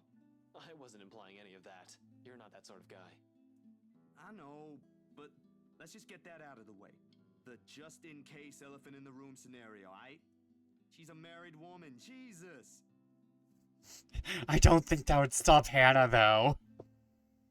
Oh, I'm also liking this cake down here at the bottom. Hide. This one with, like, the little, like, white forest. Ooh, white forest cake sounds good right now. I'm sorry, I'm hungry. I'm hungry. I always get hungry when I stream. Not with the image she presents in public. No, but trust me, she ain't any of the things the tabloid writes about her. I need to know what the tabloids write about her. Are they saying she's a hoe? Are they saying she's a hoe? I want to know. Are you a hoe? I wanna know. Are you a hoe? I wanna know. Oh. I just fed my pets and got myself some cookies. Nice. Like I read any of those. I know you don't, What kind of cookies? but keep it in mind, will you? Will do. Though I can't promise you'll get off scot-free if she's involved. And with how you're acting, it feels like I'm doing a solid for your girlfriend. Cut that out, will you? And I'm not asking you to. Besides, what's currently going on here is more important. The cheap duplex cookies on the bottom shelf at Kroger. Alright, lay it in. Ah, yes, the expiring soon cookies.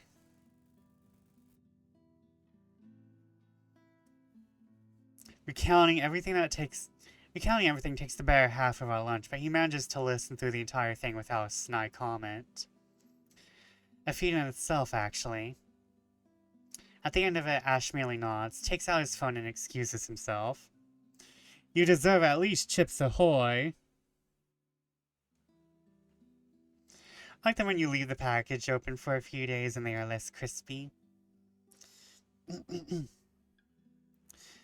I do kind of like the soft cookie, not gonna lie. I'm gonna be real, I do kind of like this, I don't want to say stale cookie, but I do like myself the soft cookie.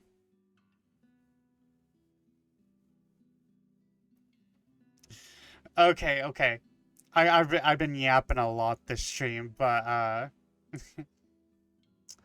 I'll give y'all a sneak peek. Back when I worked the deli, before, you know, this. Back when I worked the deli and hot bar at Grocery Town.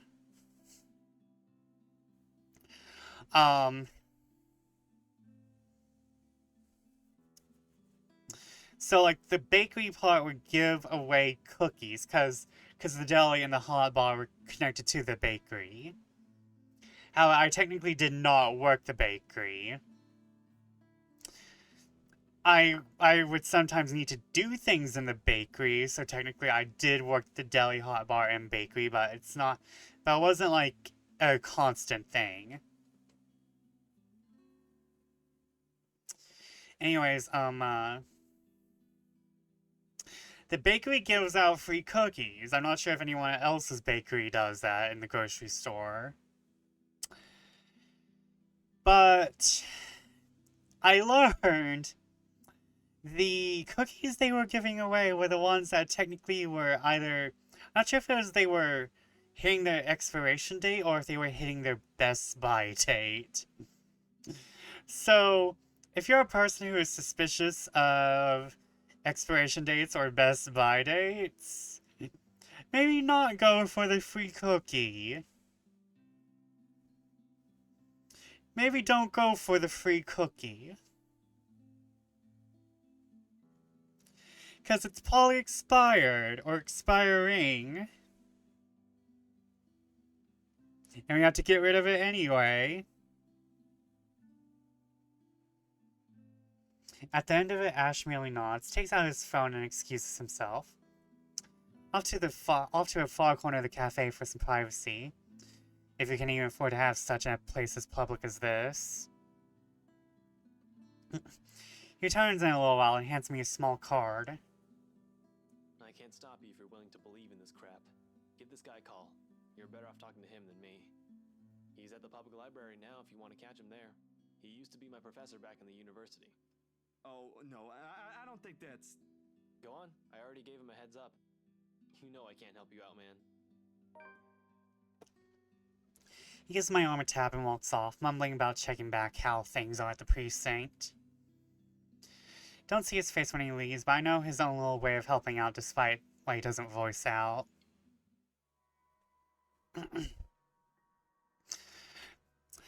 I hope your time at the deli was much better than mine.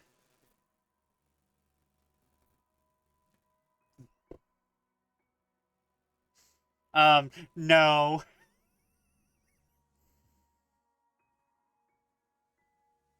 Ah, I feel that. I walked out on mine, too.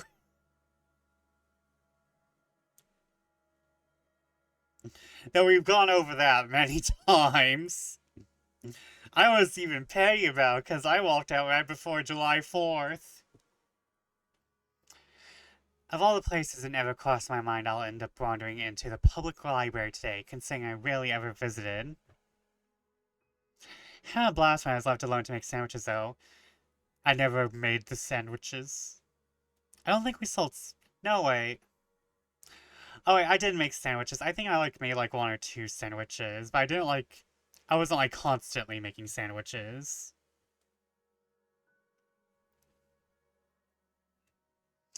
Somehow, there was always this kind of disconnect between me and books in general. Sure, some of them held my attention in my youth during the brief times of the day I was left to my own with nothing to do. I went through the whole of Grant's collection, as a matter of fact. Read all of them twice or thrice, even. They never did hold it for long. Most of them never even sticked. Especially after I learned it's simply easier to do things myself if I want to learn stuff. This ain't in the plan in the first place. But after Ashton went through the trouble to contact the professor, I can't just ignore it. Nothing but quiet greets me inside, though. Not the typical mum one would associate with the library, but one akin to a hush prior to an impending trouble. Or perhaps I'm overthinking again. I really like to think I'm just thinking too much about this. This is just the lack of sleep talking. I made them for the day, so at the start of 7 a.m., finished by noon, with a bunch of sandwiches for sale. Kinda cute. This game made by English as a first language, folks. Some of the writing is odd. I kind of feel that. I kind of feel like there's a few extra words where it's unnecessary. Regardless, apart from a group of students murmuring in a corner somewhere, the place is free of its usual visitors.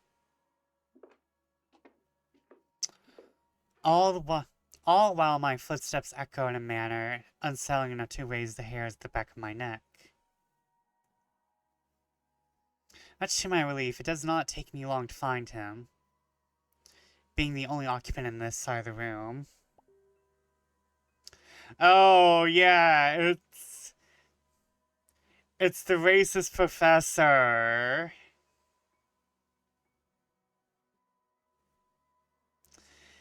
It's the colonel.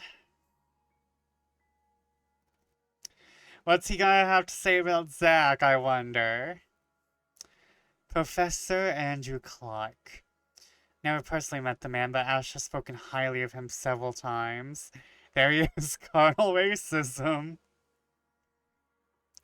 In fact, he's Ash's go-to guy when something's troubling him with a case. My steps are unsure as I approach. Anyway, he greets me with a warm smile, like a grandson he hasn't seen in a long time. Ashton's friend, I take it. Zachary. You'll have to forgive this old man if I don't get your name right. I'm racist. I'm not going to get your name right because I'm racist. I'm sorry. Oh no, you got it. It's Zach. Zachary Steele, Professor Clark. Whispers, this troll's secret herb is racism. Yeah, it's just 11 herbs and spices and just a dash of racism whispered into every chicken.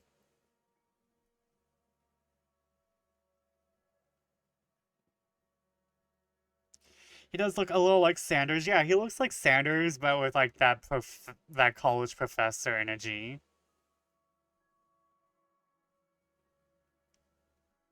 Next couple of minutes pass relative. Oh, hold on, I totally missed that. He gestures at the empty seat across the table while he returns his books. Next couple of minutes pass in relative silence as he continues to read and takes notes from the pile he's accumulated on the table. Maybe I should have taken a book first before heading here. Before I can even get far into that idea, the professor clicks the book shut and sets it atop the stack next to him. Ashton told me you were hoping to get answers from me. Although I'm not quite sure what I could share, I'll do my best to help. Even though I'll be a little racist about it. Yeah, Zach is not a hard name. What the fuck? That's like a common name. I think I remember being in class with like 2 Zacharys at once. There are a lot of things I like to ask. How do we get out of this mess is first among the hundreds of concerns in my head. But in the presence of someone I barely know, the thoughts won't easily form. He is nothing but patient, however. With enough time to mull over, a question finally forms. Do you believe in the paranormal, Professor? It's supernatural, actually. Oh, you're one of these people.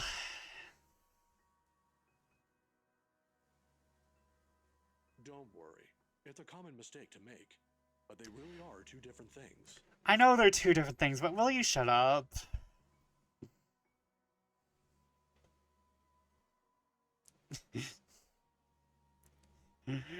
My cat is a girl. Thank you.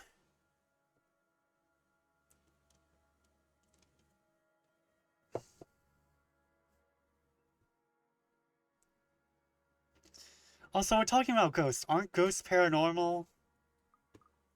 The other one deals with what we can't explain at the moment, while the other are things we may not have an explanation to. I'm gonna piss on your grave, Professor Clark. Here.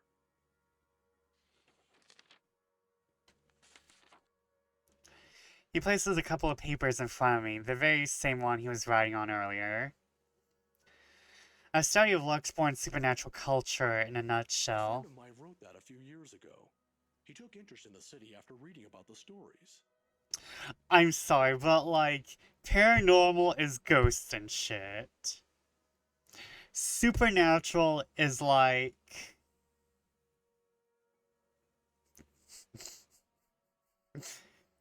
going to just do one more joke at Colonel Sanders' expense. Kentucky Fried racism. It's finger-lynching good. I love that, actually.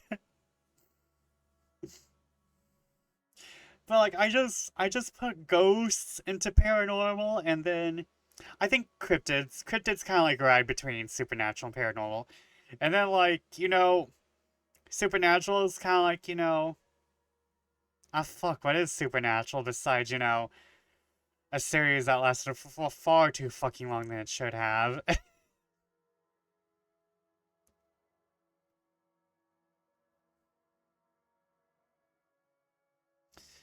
And it ended poorly.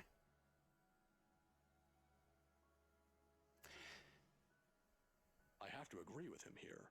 Even stories dealing with things you don't see with the naked eye can be rife with culture, and this city thrives on it. I'm kind of wondering why there is a Japanese ghost woman in the middle of fucking Europe. Just ask the locals. Like Ghost, for example. Among other things. The interpretation has changed over the years, though. Various religions, for example, have their own version. It might not always be a spirit now. You know, I kind of understand the vibe they're going for, but I kind of feel like there's a lot of... I kind of feel like there's a lot of clashing aesthetics. Someone trapped her in that necklace and moved her. Oh my god! It could be a memory, or an imprint, an echo, so to speak. Some are born from curses, even, out of great anger, hatred, or pain. There was this one story. Ah, here it is. Now the book is pulled out from the stack and placed atop the papers. And placed open atop the papers. While he speaks with such passion, and that makes me wonder if some part of him believes these to be true. It is interesting, though, even if I'm personally not a fan of such stories. And soon hours pass without my notice. In the end, it asks for something to be sacrificed in order to destroy whatever anchors the wraith. A sad tale, that one. But the simplest grudge can bring the ugliest, even in the kindest person, with some people none the wiser. Oh, I guess I'm gonna be a ghost then, cause I have a lot of people. I'm not gonna drop my grudges. I can heal in hell. I'm gonna be petty until I'm dead. I'm gonna hate some people till I die. Nothing's gonna change that. Hate will keep me alive. I'm not being fucked right now, so I need some hate. I'm not getting a good enough dicking, so I need hate in my life to keep me alive. And I guess that's gonna make me a ghost. Oh, I'm sorry. I just went on. Nah, it's good. You're an old white man, we can't stop you anyway. Are you familiar with the Ermengarde mansion, though? Of course. That goes without saying. Who hasn't heard of the local legend? In fact, you aren't the first one to ask me about that recently. Although, word of the mouth is, someone has already bought it. Yes, it's the richest white woman in the world, and her husband, Draco Malfoy. Ah, yeah. The right couple. It was a close friend who handled that sale. So I heard. Well, don't think the house being bought by anyone would stop us from talking about it. What is it about the mansion, then? I just want to ask what you think of it, sir. We're going to need more than an afternoon for that, young man. At least his tie is appropriately sized. If anything, he has an appropriately sized tie. You see, it's the kind that has changed over the years, passed down from one person to the next. Are you going to explain the Asian ghost, sir? Sometimes, it's the Lord William who haunts the place. There are versions where it's the lady of the house. But my favorite, a personal favorite, would have to be the ones that followed after the disappearance of the kind daughter. They didn't have the chance to make it right. It's hiding under his sweater vest. Well, what about these then? There's a moment of hesitation on my part before I pull out Miss White's photos and lay them all in front of him. Unlike Ash, though, the professor inspects each print with great interest. I, for one, am disgusted with the small size of his tie. What if we need to rig a sail on a galleon? His tie is utterly useless to be turned into a sail. It's more or less the simple rope. It's not enough for a galleon, but you know, we could use it for something, I guess. It's very thin on him. We just use him to tie anchor. Exactly.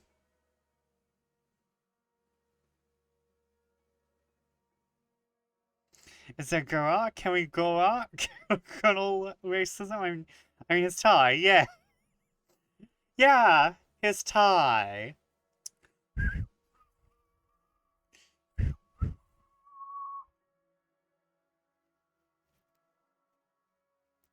That gives me hope, at least. When were these taken? Oh god, sir, you got whiter. I didn't think it was possible. You became more of an issue. Sir, you look like you should be... I'm not gonna lie, he kind of looks like he leads some unfortunate, clubs. Hint, hint. Wink, wink.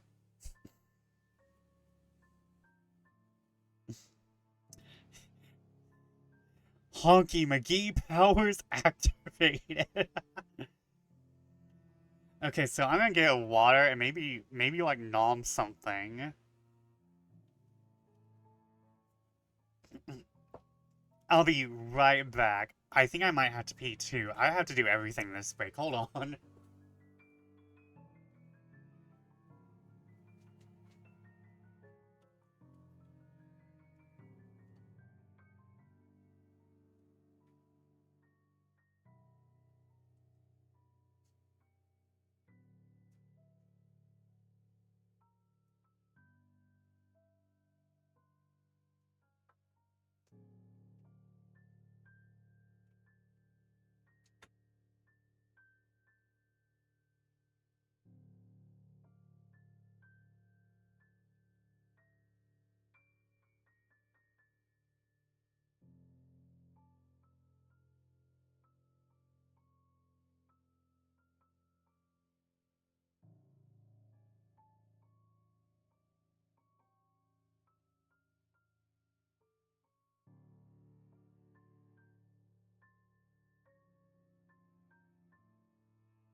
I'm back.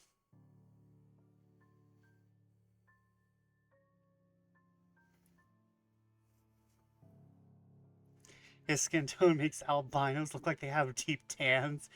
His skin color is best described as correction fluid.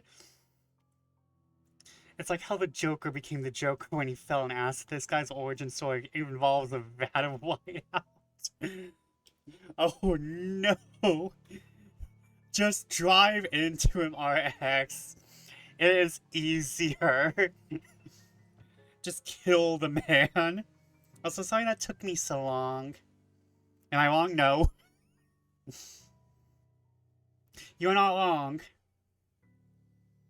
This man had blonde hair before he had white hair. I guarantee it.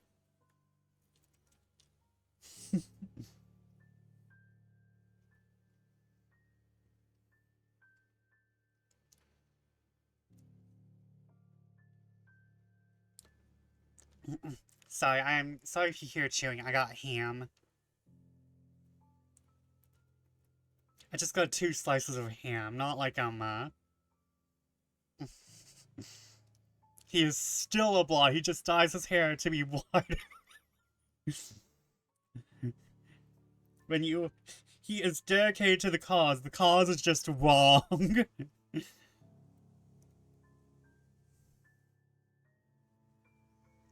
Yeah, I just got 2 slices of ham. I only had, like, beefaroni for dinner. So, like, I'm probably, like... There's probably some empty calories in that, let's be real. Beefaroni is delicious, but I don't think there was enough calories in there to sustain.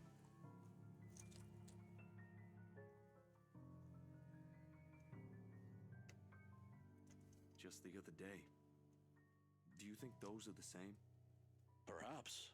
Perhaps not. There were certainly instances when the film would pick up what the human eyes weren't able to see. But then, it could also have been human error. I didn't edit it in any way. You have my word on that, Professor. They all just came out like that.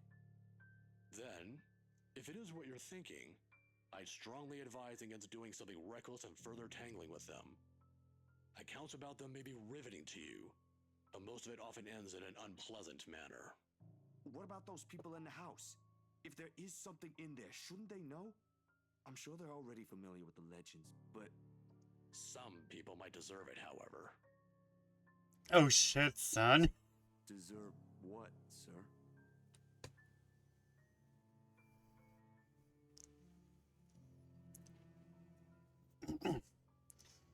All of a sudden, the tenderness in the professor's eyes disappears, his face becoming unreadable. Oh no, what did they do to you, Colonel Sanders? As though catching himself, he hastily clears his throat, gathers his books, and rises from his seat. What did they do to you, Colonel Sanders? I must know. Professor? I'm sorry. I just remembered something I neglected to do. You'll have to excuse me, Zachary. Ah, yes. He's neglecting his chickens. All right. Do you need any help with that? Don't let my looks fool you, son. I can still carry a few hundreds. I've been doing this for years. A few hundreds what? Do you mean as in, like, weights? A few 100 pounds? I'll see you some other time if you have any other questions. Of course. It was nice knowing you, Professor. Oh, that sounded like a death flag. It was nice knowing you, Professor. Who says that? Who says that? Zach! Also, yes, beefaroni is delicious. In a few short strides, he's out of the library, leaving me and every piece of this whole mess amidst the oppressive stillness. I prefer Chef Boyardee's ravioli, but the beefaroni is good too. I'll take anything over Chef Boyardee's spaghetti and meatballs, though. I mean, like, all of it's good, but I like everything above the spaghetti and meatballs. Except for maybe the SpaghettiOs. I don't like the SpaghettiOs all that much. Despite the answers gleaned, more questions surfaced. If there's even a single way out of this place, I hope we find it soon. The moon is well into the night sky by the time I make it back home. My heavy treads and the sound of traffic outside echoing in my ears, filling the empty room with some semblance of life. Nana would scold me if she ever hears me walk like that. But after today, I can't really give a damn about everything. The mattress creaks under my weight as I unceremoniously flop down on it. I find myself looking at the paper under my grip. An invitation and a request to cover an event. The White's housewarming party tomorrow evening. I should draw a print, an Should I draw a print, an Xmas present, a comic page, or a ref sheet? I want to draw, but I have no idea what to make.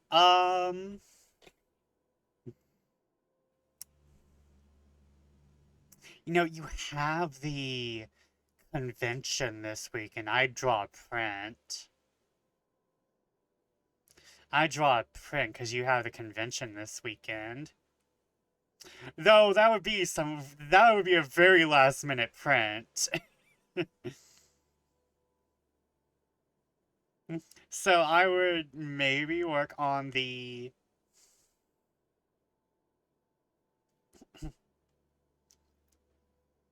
the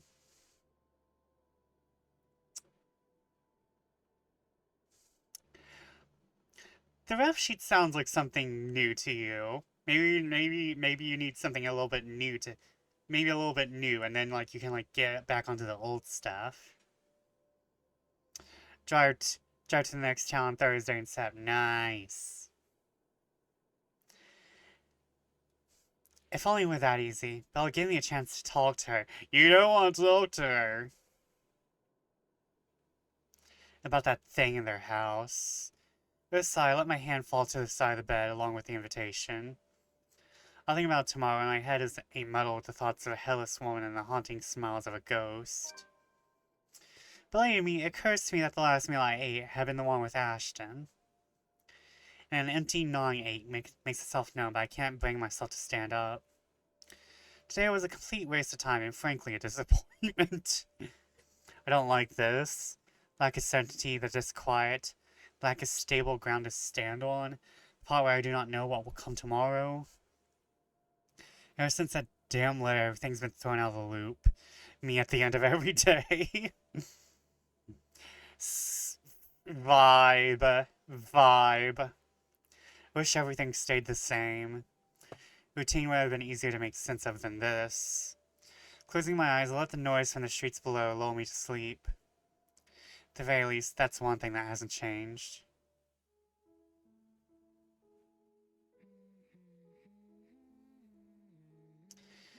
Oh yay. Trauma. The melody carries into the hall long before I cross the threshold. Solemn but gentle and soothing, a reminder of what home is. Pa's firm but meaningful gaze, Ma's wistful smiles, the warm rays filtering through the eaves at sunset, the distinct smell of wet earth and leaves after a long day's rain in our room. Is anyone here that isn't traumatized? No. The room, Ma and Pa's pride and joy, a place where we once promised several springs ago. Yet it won't stop. No, wait! Come back! I'll be good this time! Please don't leave! Please stay! The floorboards are cold under my feet more than it usually is. The walls more forbidding than what I'm used to. Farther and farther the room goes. Ma's singing ceases and Pa... I can't hear Pa. Not over the raucous clanging and the deafening roar of gunshots, nor the screams replacing comforting soft melodies. There is only the blinding fear. When the light breaks... Oh no! When the new trauma meets the old trauma!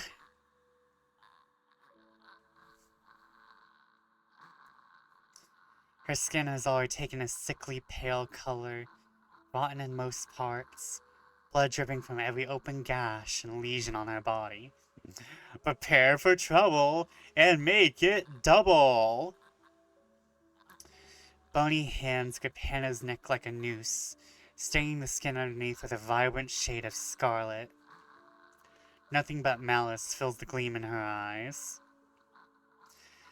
We are all traumatized. We are involved with this story.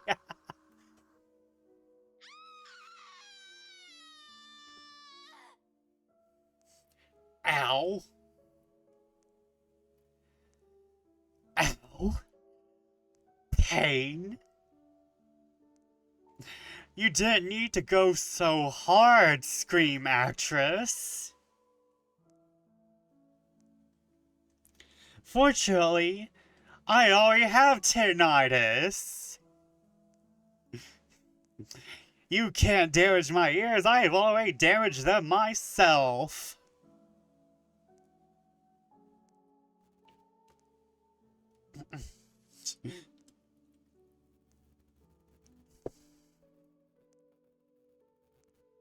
A scream ripples through the air. My whole body feels distant. Every limb heavy with lead, unable to move at will. Hold on. I sense a QTE in my future. Now, Hannah, as your college advisor, I'll advise you to be racist. And if you can be wire, however, I do know where a giant vat of wire is.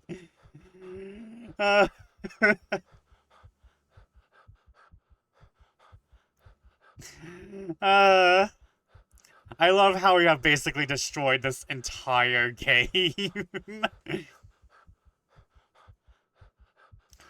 Not even so, I can. Not even so, I can wipe the beads of sweat forming at my temple. The rasping of my breath easily fills the room in the wee hours. I force it back into a steady rhythm. There's a tightness in my chest I can't shake off. My heart pounding against it as if it's about to burst out. I notice nobody is disagreeing with my assessment. At this point, I can't. Your points are valid. Something cold has settled in my legs. Ghost? Ghost fucking? Ghost fucking? Not the usual chill that comes and goes with the passing breeze from the window, but one strong enough to sting, shackle, and leave a frigid sensation creeping up my skin. Ooh! Ghost fucking? The ghost has feetsies? The ghost wants my feetsies? With every struggle I make, the pressure winds firmly around my legs. Tighter, and tighter, and tighter. Alright, honey, we're not into like, circulation play. Make it stop. All until it becomes too much.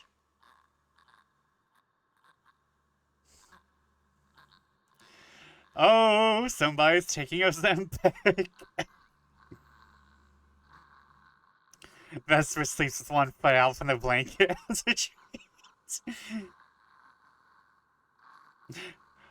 You're not wrong, I actually do that. Not as a treat, but for temperature regulation. But you know, if a demon wants to take me at this point, I'm letting it. I'm sure hell is more enjoyable.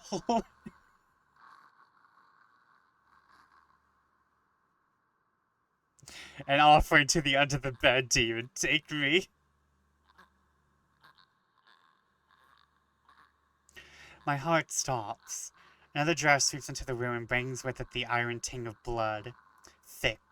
Suffocating. Filling my nose with a foul, sickening smell as I shift my gaze downwards. It slowly comes into view.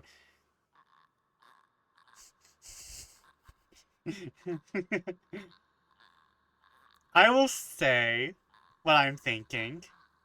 Musk.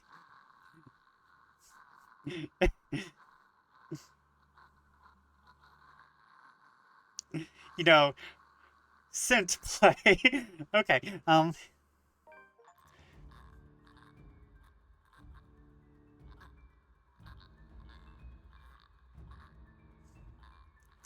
mouth stretched into a hideous smile, and eyes brimming with nothing but madness. To borrow from Moonbeam City, how did this happen? I want to sing songs about crystals and coyotes and making love to ghosts. To be fair, she looks really pretty here.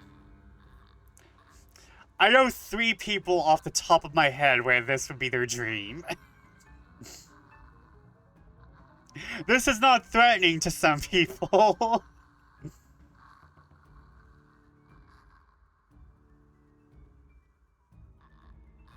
Oh yeah, she's totally aesthetic. I know. How does she get her arms like that?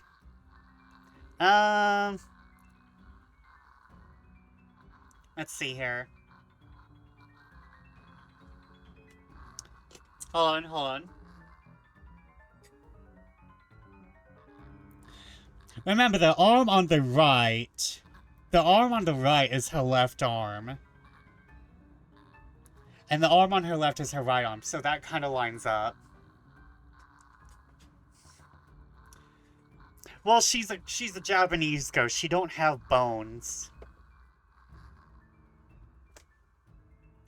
Bones are just impediments to being creepy.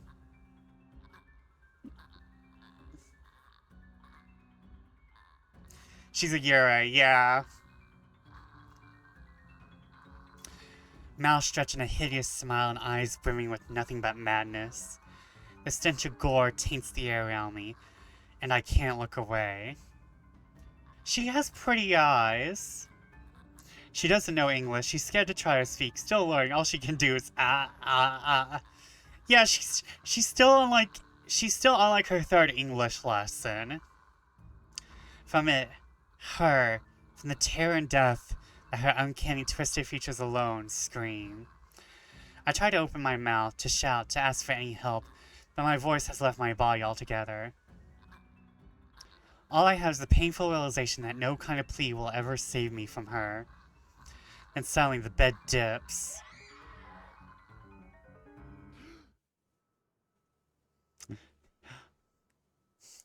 What that mouth do, though?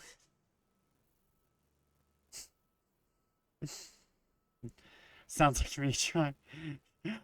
Are you the generous millionaire? Suzaku-san? Are you generous millionaire, Suzaku-san? She's looking for generous millionaire, Suzaku-san. Understandable. The brutal plunge back into myself jerks me awake.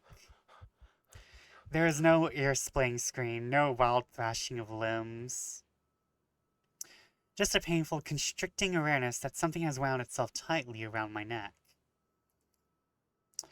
I waste no second pulling a blanket away, but allow myself a few minutes to steady my breathing before getting off the bed. Suzuki, oops. No worries. We all were like, don't worry. I was like, it's probably not Suzaku, but I'll go with it. Suzuki-san, yes, that makes more sense. Yeah, that's more familiar. Inhale, hold, exhale. 1 steps, 2 steps, 3.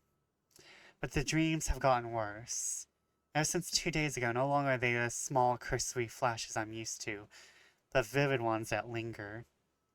I can still feel the blood in my hands, the putrid smell of rotting flesh, the sickening crunch of bones breaking with every movement, the cold, chilling eyes as they bore into me. And I found it hot. I draw in one long, ragged breath, and before I know it, I'm walking out the door. Even in the waking world, it reeks.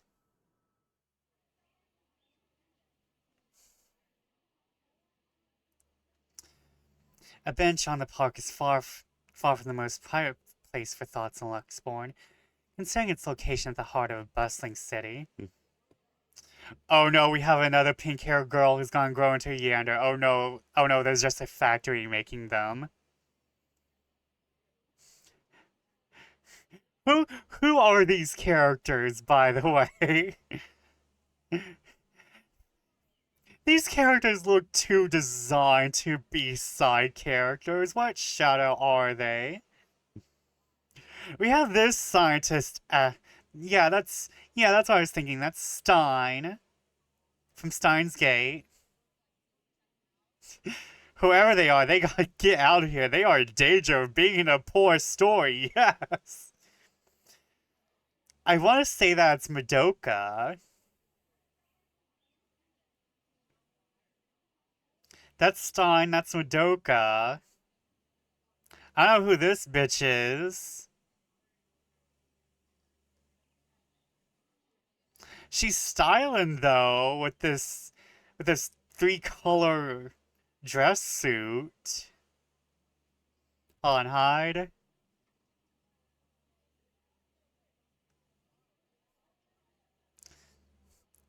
No. We're not making Orihime suffer. She's been through enough. She's been through enough. She's in a shonen anime. I haven't watched Bleach, but I think I know enough that she deserves better than to be in a shonen anime. She's there to kick some ass. I have never watched Bleach, but I've heard things. I heard there's filler arcs galore.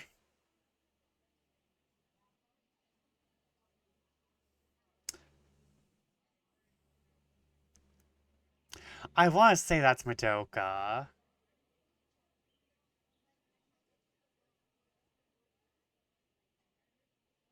But could be like any pink-haired anime girl with pigtails. There's a lot of them. Then the bad guy turned into a butterfly. I think the story could use some bleach, but Professor Clark would likely approve. But in the early hours of the morning, it provides enough peace and quiet for any poor problematic soul who happens to wander here. The city's just waking up a little later than usual. But knowing what day it is, one can't fault it for being a little tardy just this once. Yet neither the pleasant morning chill nor the soft twittering of birds does anything to banish the images. Every single one has rooted itself in my head, its claws digging deep in what is no longer a safe place to hide in. London Bridge is falling down, falling down, falling down. London Bridge is falling down. The worst horror. A child. Lock him up, lock him up, lock him up. Take a key and lock him up. My fair. Hold on. For all our sakes.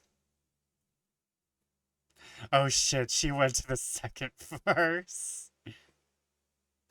Yeah, we're about to get some creepy ass child bullshit here. Okay, we're just gonna put that right there. I never heard the second verse. Take a key and lock him up. Lock him up. It used to be easy, finding some pretense of peace under the guise of sheer optimism, following a regular routine. Now I don't know what to make of it. Sometimes it's easier to run, easier to hide, and everything is falling apart. That way you don't have to be the first to witness it when it does.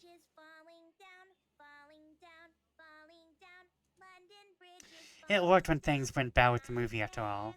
It also worked when Mom and Pa were taken from us. Maybe it really is better if I just... Oh no, she has character art.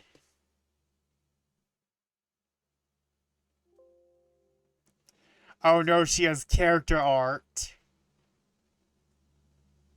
What is your What is your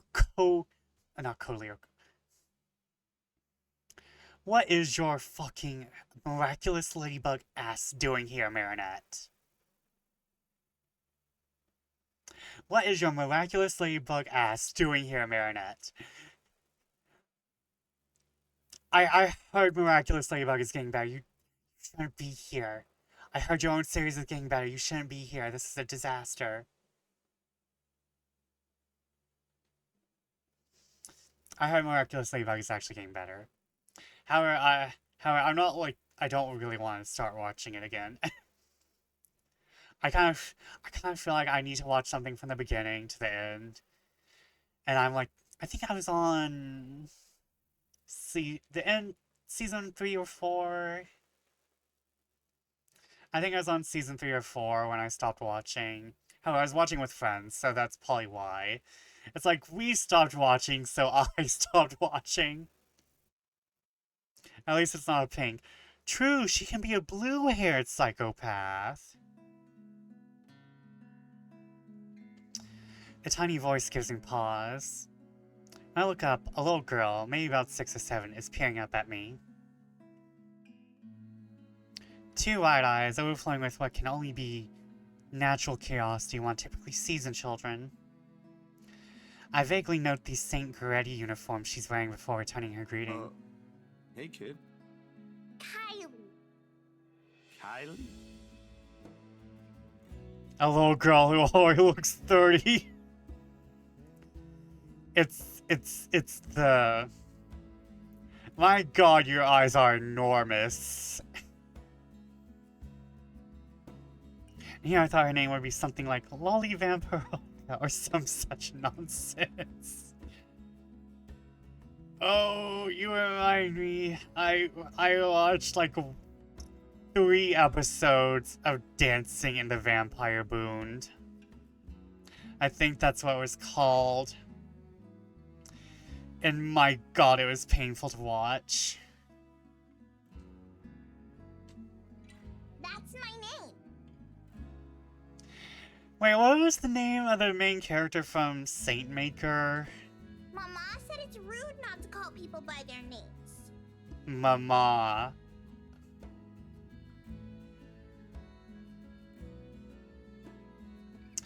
She then flops down on the empty space beside me. Hold on. Hold on. Was Saint Maker always in planning?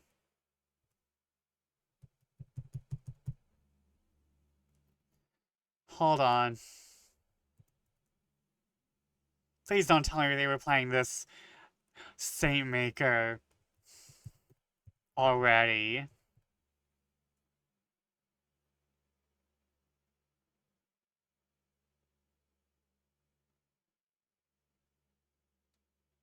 Oh no, okay. Holly and Gabby, yeah.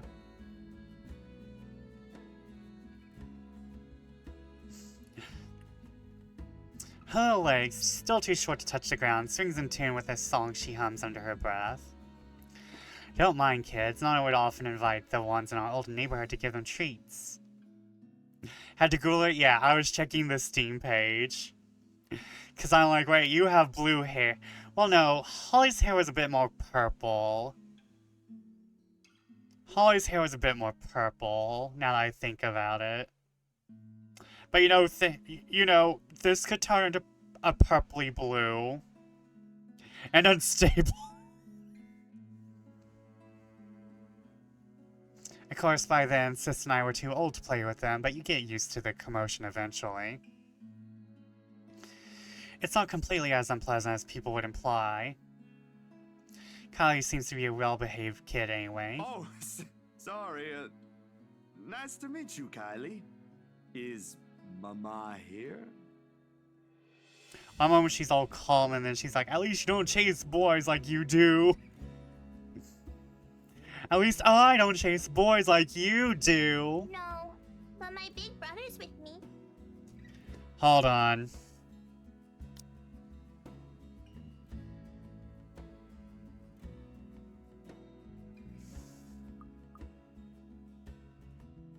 Who's your big brother? They won't give you character art unless your big brother was an actual character. He's taking pictures with his camera over there.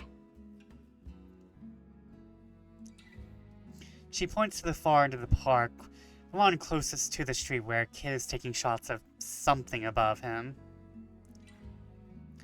Doesn't look to be birds because all there is on that side of the park are I don't buildings. see what's so interesting with the tip of a building, though. I'd take pictures of dogs if I were him. They're cuter.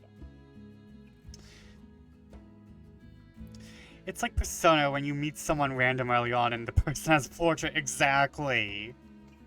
I don't trust this girly pop. Do you have a camera too, mister? Yeah, I'm actually a photographer.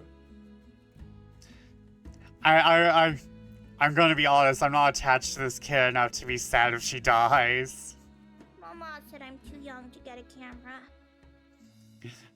I'm not gonna be like, aw, she's a kid, she don't deserve to die. This is a horror visual novel. I'm not attached to any of these people that thoroughly. I'm sure your mama will eventually give you one. But won't you be late for school like this? I'm not attached to this marionette knockoff. Big brother will get us there on time. Rowan promised Papa. We aren't going to be late. It's sports day. So it's not good if you keep looking like that today. If it ends up raining and we lose, it's your fault. All right, I'll try not to upset the clouds today, kid.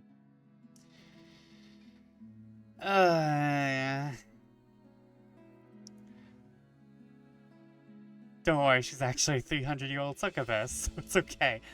To be fair, I would not put that past these people, honestly.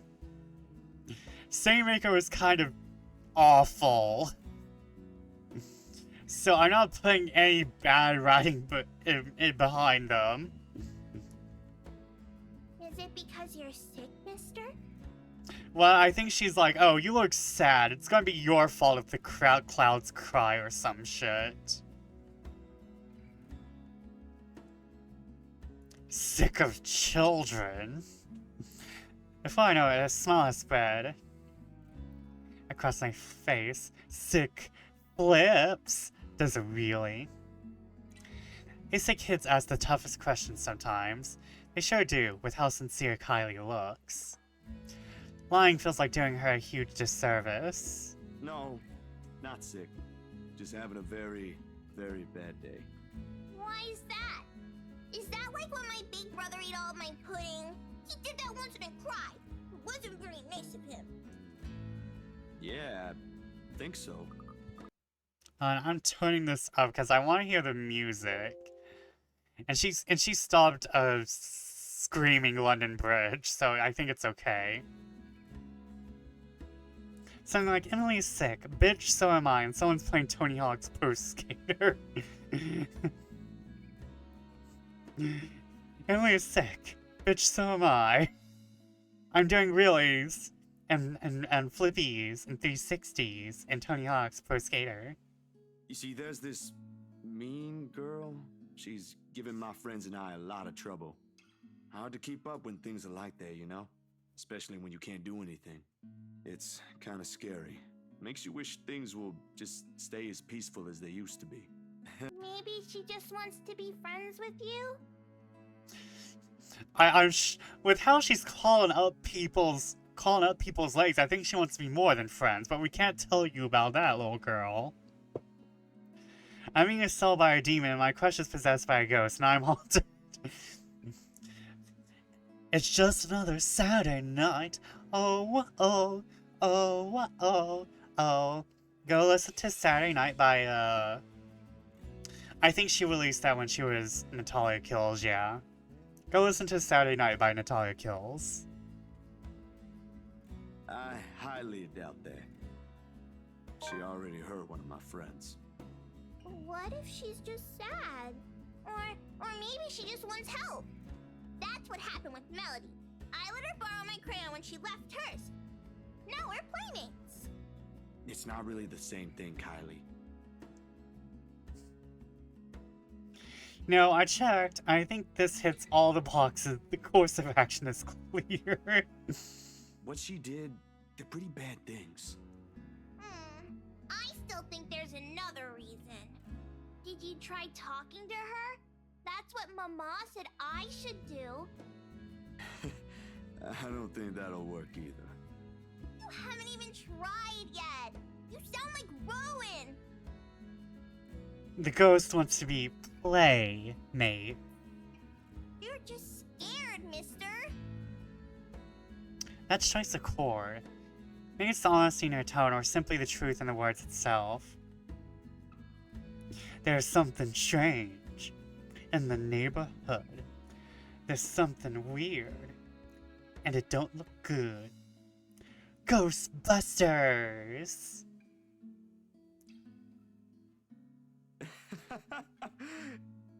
I laugh, loud enough to disturb an elderly couple taking a leisurely walk nearby. Why are you laughing? That's nothing. You're a really smart kid, you know that? You're going to die, aren't you? But yeah, it's time to call Ghostbusters. I'm not sure how Ghostbusters... I would like to see... You know what? We have never... I don't think we have ever seen how the Ghostbusters interact with Eastern ghosts. I don't think that's ever been done.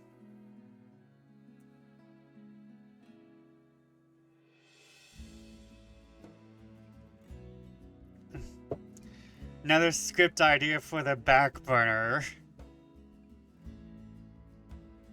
Another script idea for the back burner. Ghostbusters goes to Japan. Ghostbusters goes to sea.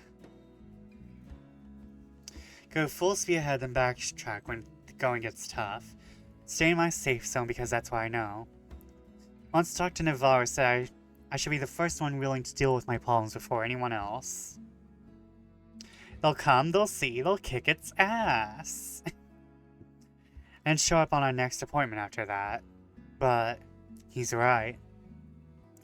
And though I hate to admit, knowing what I've seen, but the kid makes a good point too. I've been so caught up in thinking there might not be a way out. Maybe there isn't, or maybe there is, but that doesn't mean I should just leave it up to fate. Aren't spirits supposed to be humans before too? Had people they cared about, live a life of their own, smile and laugh like the rest of us do? Do they really lose all of it after death? You better get to school, though, or you'll miss sports day. You should have won yourself some awards, alright? Alright. Can I show it to you when I do?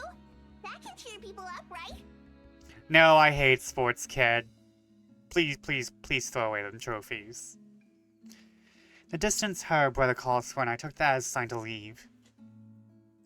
Got things to do to face, the first few steps, they say. Nah, I'm good now, I think. Thanks to you. Besides, Mister needs to go. But you should show it to Mama and Papa. I'm sure they'll be proud of you, Kylie. I will. Thanks, mister. Bye. You know this ain't America. I mean, we've already said it's Europe. But you know this ain't America, because that girl would have been scooped out by her brother like about 2 seconds into that conversation. I gave her a little pat on the head before heading my way. A small gesture of thanks from a stranger she didn't know she might have helped.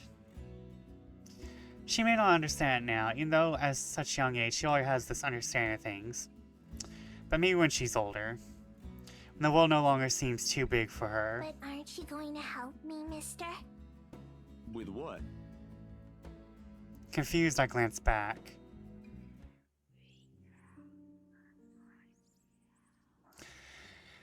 Ah, fuck.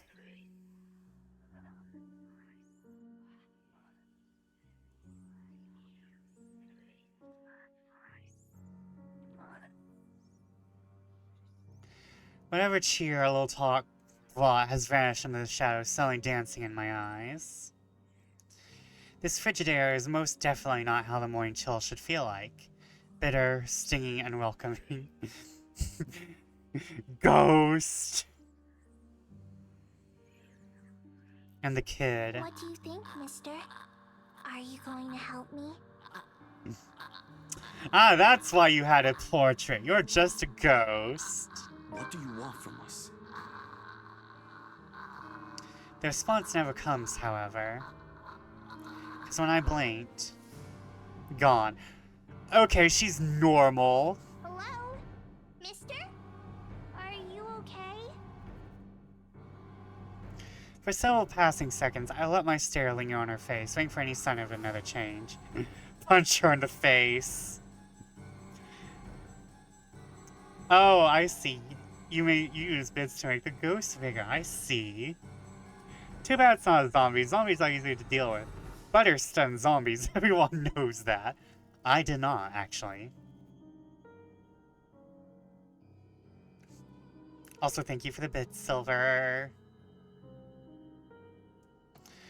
But all that remains there is the carefree smile of a child. Another spite, another cold blaze smile. Butter would stun me too. To be fair, I want to try deep fried butter. I want to try deep fried butter. Just once. To say I did. Throw margarine at them. I can't believe it's not butter. Why'd you throw it at me, though? Nothing, huh? I really need to go, Kylie. It was nice meeting you. See you again, mister! Ew, she laughs. I have a butter email? Lamau, hell yes, crabs. Oh my god. Butter.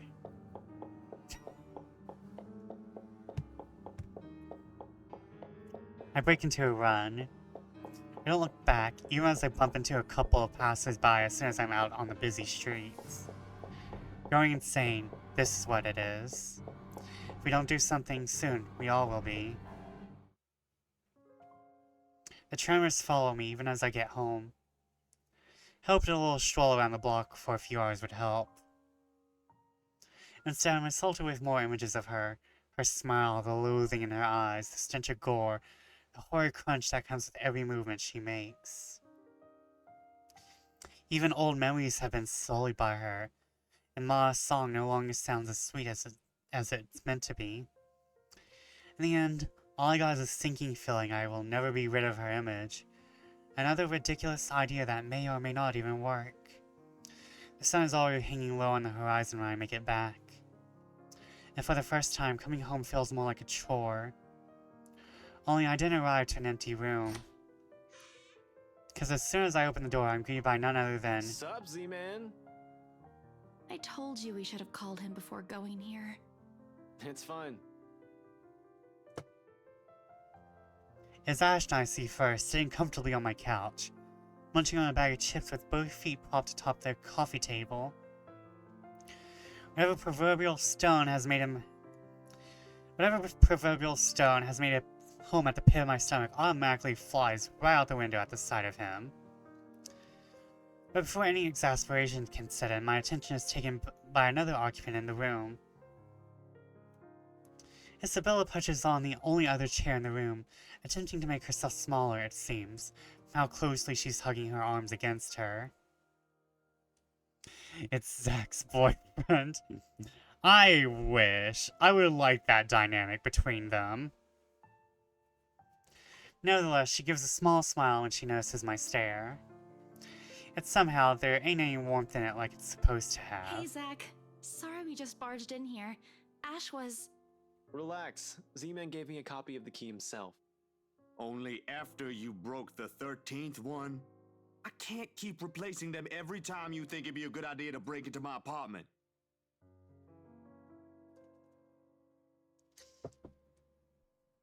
Isabel saying like L in the chair.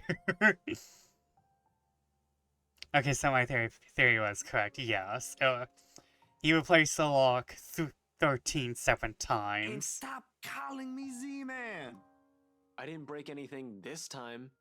Ash, just because I gave you a key doesn't mean you can just stroll in here whenever you want to. And, hey, is that my... Ash smirks at me because of course he has the gall to smirk at me, knowing what he did. I kind of like the ultra paranoid 13 locks on a door at once, Zachary theory too. Same. He pops in what's likely the last piece of chip into his mouth and folds the wrapper neatly on the table before throwing it in the nearby trash. From her chair, Isabella shoots me an apologetic smile as soon as the foil hits the waste bin with a dull thunk. Common sense dictates that I should be angry. But after everything, having something normal play out in front of me, no matter how childish the antics can get, I can't bring myself to master even a tidbit of it. Behind me, the television starts blaring music for the end credits of a movie. He'd likely been waiting for a while if Ash has gotten impatient enough to rummage through my cupboards and watch something. Of course he eats all of it. You know, I was saving that for the weekend. Did you at least share some with Bella? Don't worry about it. I'm good, Zach. Really? It's free food, you know. What was that you usually say? You don't say no to free food? Empty kitchen strikes again. Ah, yes, this thing I was saving for the weekend. And not like my 50 million other things I can make with my empty kitchen. What happened? No, I'm just not hungry. Oh no, I didn't have my artisan chips this weekend. Ash only shrugs at the question in my eyes. I can't be the only one who finds this vibe she's giving off to be odd. The guy has no doubt already caught wind of it. Aye. But if you want something, just say so. Alright. I've got a fully restocked pantry right here at your disposal. Still not a 5-star level thing, but for an empty stomach, it'd do. We're just dropping the demon sign. It's because Isabella is about to drop her trauma again. Oh, when did he go shopping? Probably between the 2 days we did not play. Just say the word. Thanks, Zach. Maybe next time.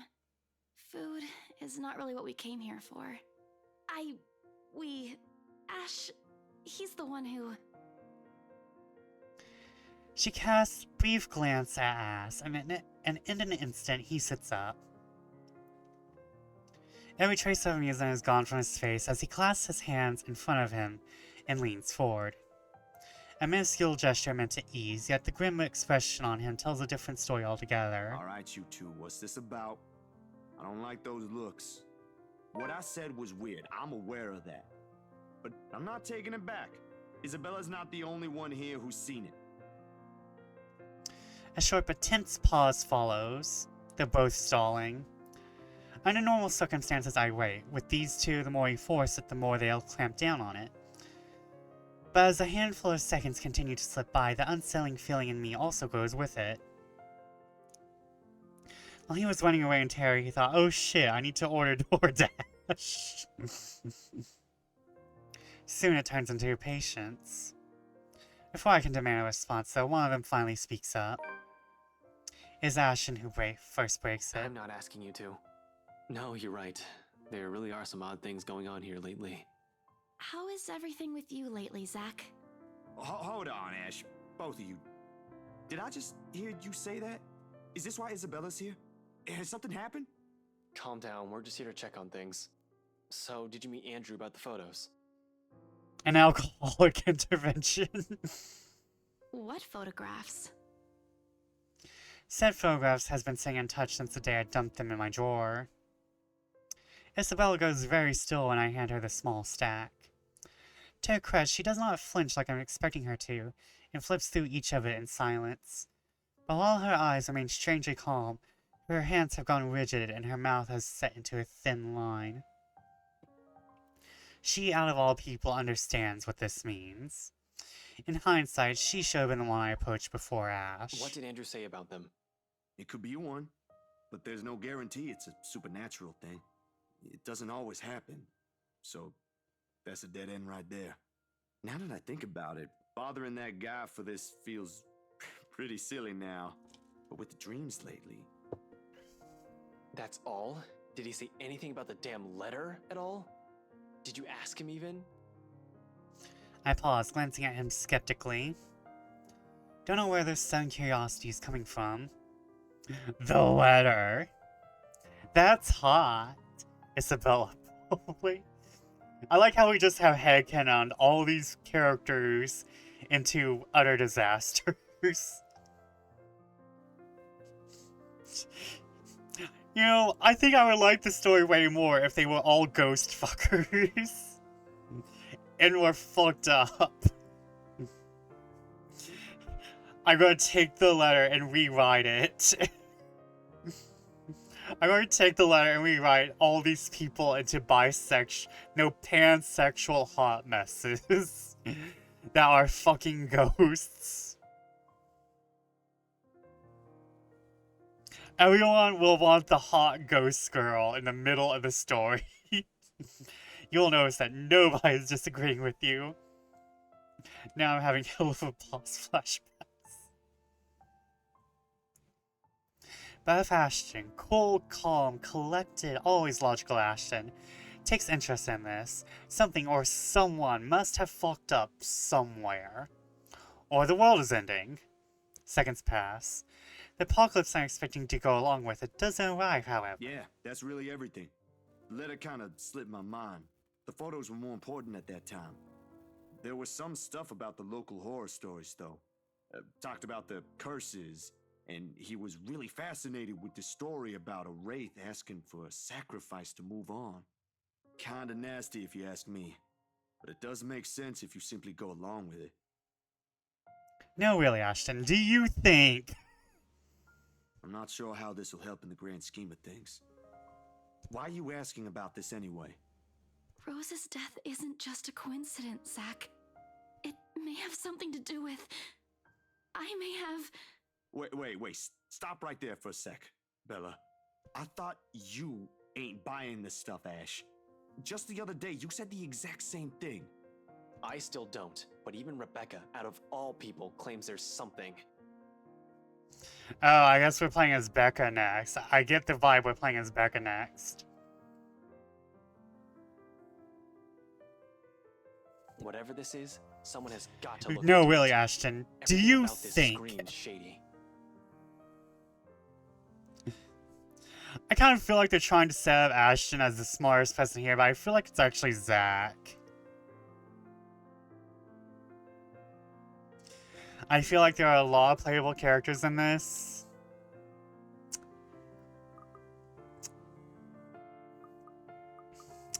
We have Isabella, Hannah, Zach, Marianne, Rebecca, Ashton, Luke.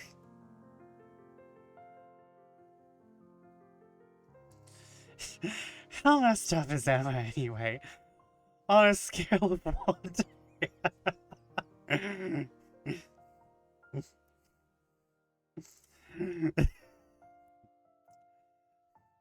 I don't think anyone is messed up as Hannah. I feel like Becca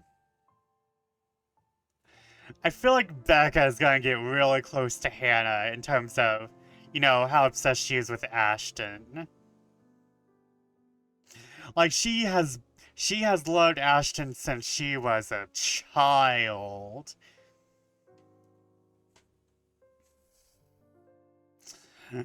I think that's going to be the next fall, is that we're gonna have we have Ultima racist, the ultimate prejudiced Hannah versus ultimate Yander Rebecca. So I'm confused. Hannah's all Yander over Luke, correct?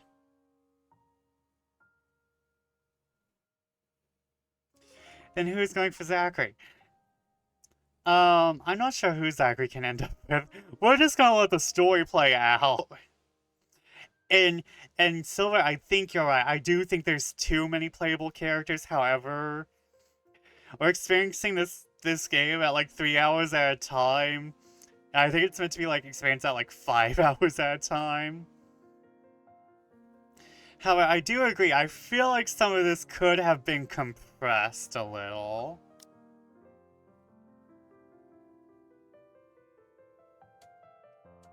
I mean, though, is the ghost, like, super into everyone?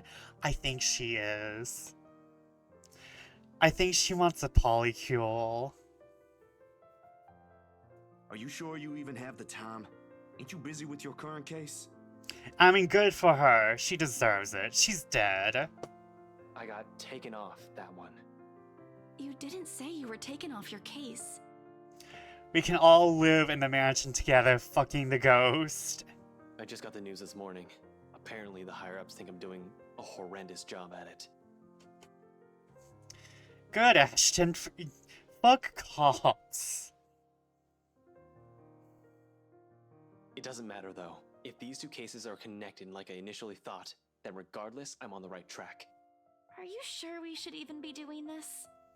Be a private detective. It's better. You go to the mansion. I'll be going Oh, you're going to my ghost-free condo. Are really any condominiums ghost-free, though?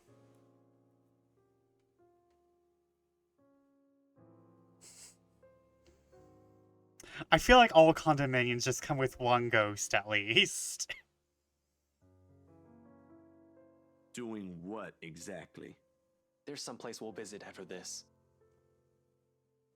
Yeah, I'm liking the game more than Saintmaker, but I think it's because, like, I think this was their first visual novel, and I feel like they're kind of leaning very into tropes.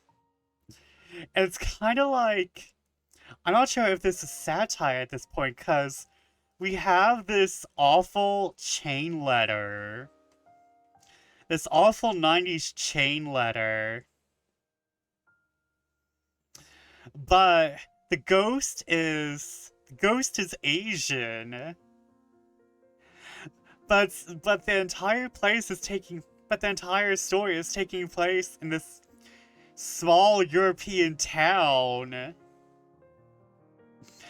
What the fuck is going on?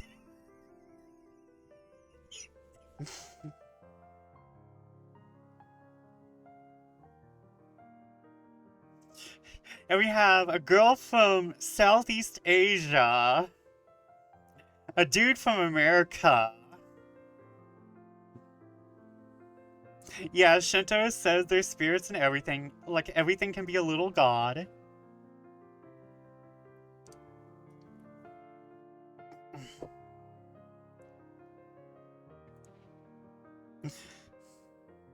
Ashton, if someone asks, are you sure we should be doing this? You should not proceed until you've answered them.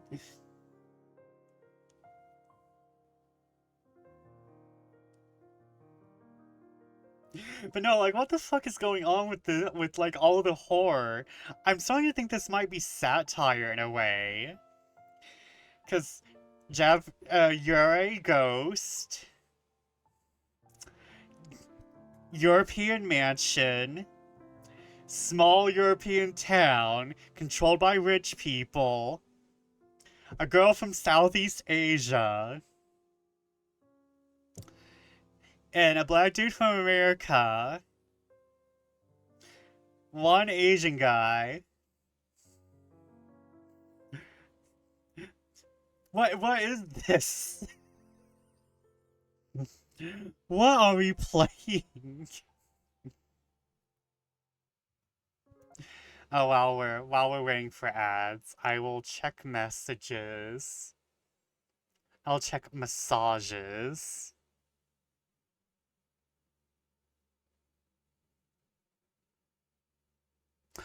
Aww. Oh wait, Hall of Arms.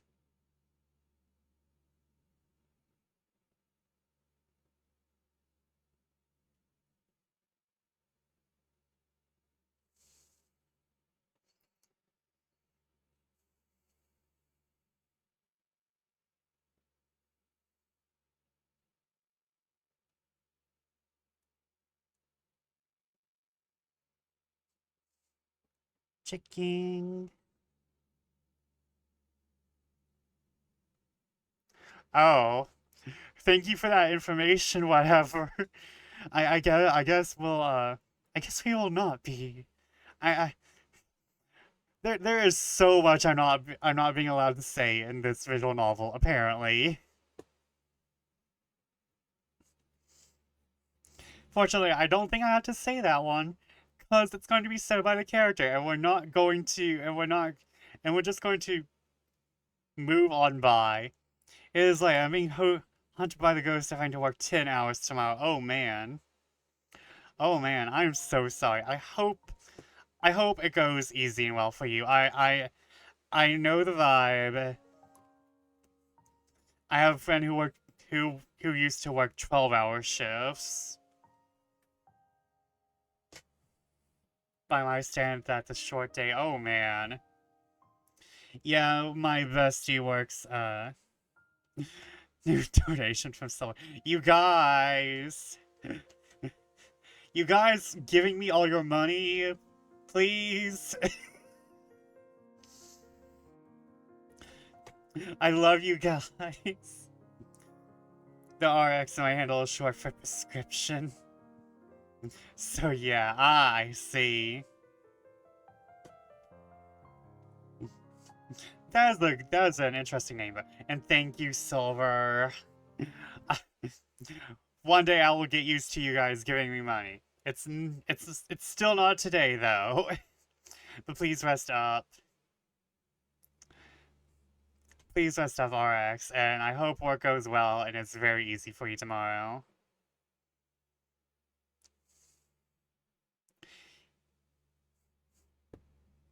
I'm going to get y'all new emojis. How about that? Oh gosh, it's not. I should be responsible and go to bed as well. But are you, though? Are you, though? Oh wait, I forgot. I'm not watching a stream. I am the stream. Then you should sleepy. Then you should sleepy. Well, we're only gonna be going for an hour, so you won't miss much. I just kind of want to go over 3 hours for once, in like half a year. I got a meeting at 7:45 a.m. Oh gosh, that means you're at least waking up at 6. Yeah, go to bed. I love you. I love your money. But I would love it if you took care of yourself too. I love you. I love your money. But you can't give me more money if you don't take care of yourself. So go rest up if you need to. I'm not going to deny that.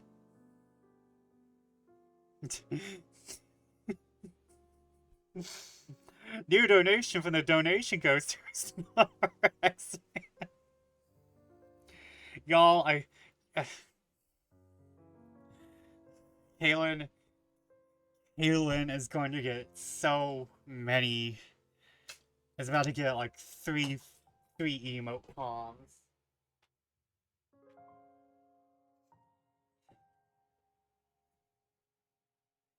Gotta make it before you can donate. Exactly.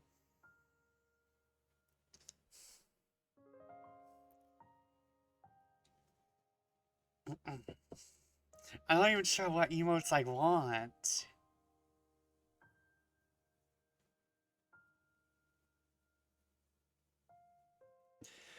I think I need a sad. I don't have a sad. I don't have a sad. I don't think I have a sad. I have screaming and I have fire. I have 2 things to use for. Look, because I support you will pay my mortgage. Well, don't worry, you're always welcome at the observatory. We'll have a nice place for you. Oh, the joke here is I paid off my mortgage last year. Well, don't worry, we have a nice place for you at the observatory in the back caves. No worries. But thank you again. Thank you and Silverboat for being so supportive. And both of you rest up, and I hope both of your works go well tomorrow. Too vague for comfort, Ash. Now I go to bed. You say that. But no, I hope you rest well. And please don't tell me you're bringing her with you. This affirmation comes in the form of a stare. That alone says all I need to know. I point out gives him pause, though. His voice is thick with hesitation when he addresses Isabella. You know what? Zach's right, Isabella. You don't have to come with me. It's not myself I'm worried about. It's you. I'll just do this myself, if it'll get you into more trouble with your superiors. At least I can make up an excuse why I need to be there. Don't be ridiculous. You're not walking in there without me. Besides, I think it's a little too late to back out now. Have you 2 seen the news this morning? I haven't, actually.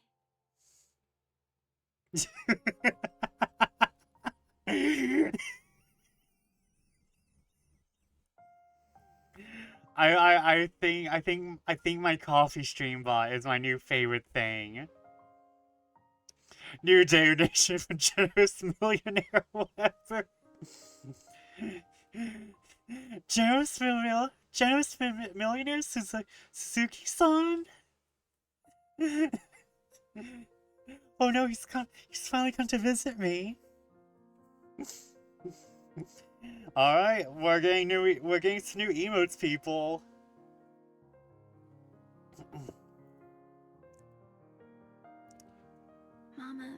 Mama called and I was busy.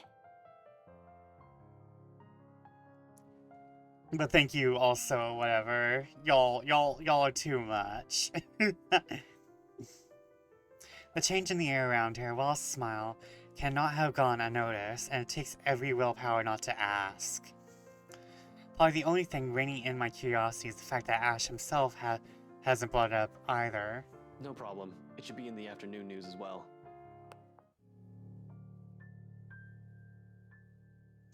He grabs the remote and cycles through numerous channels until he gets to a news report about another guy who has been found dead in the early hours of the morning today. Whatever son wa Vesper-san ni cash agemashita.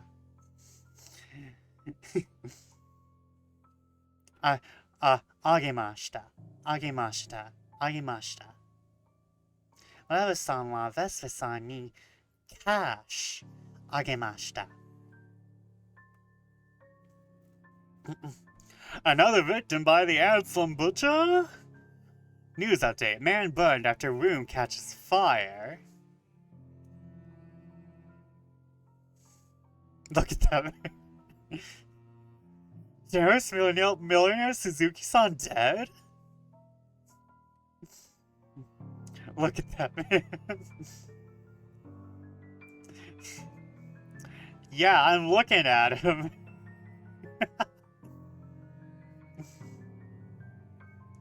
They really were like, we're going to give this man some fucking lips. I'm gonna tell you what.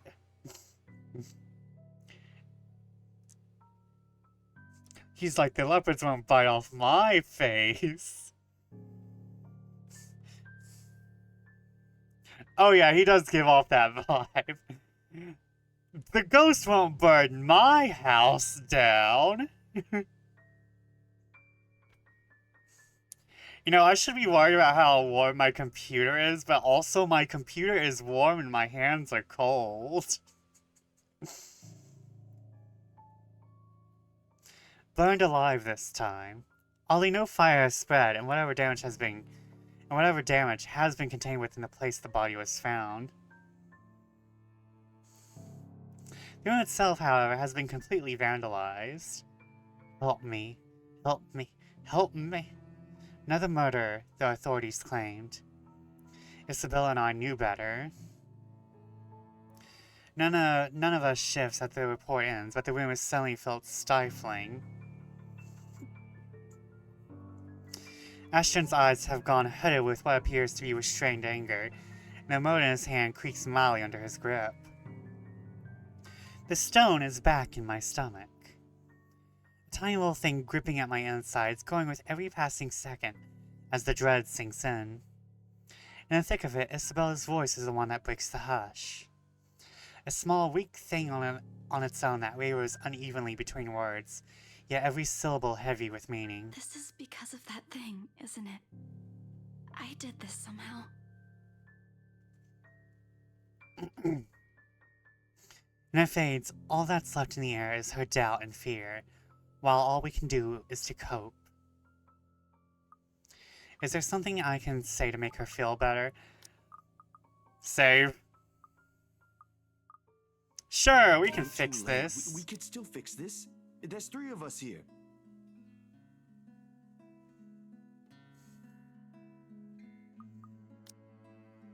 How did she get the letter in the first place? I feel like I missed some important exposition. She just found it up in the attic, I think. I think she just found it up in the attic. Like I think what happened was she was looking for Rose, and then she found the letter, and then she saw the ghost feet. The mansion attic? The mansion attic. 4 if you count Rebecca. No, she's She's staying away from this. She lifts her gaze at me, eyes steady and shoulders squared as she holds it against the baffled look I gave her. I'm sorry, I'm kind of hating how immediately hopeful the music is. I like the soundtrack, but there's like not much variation. And so it's like, oh, we're going to this song again.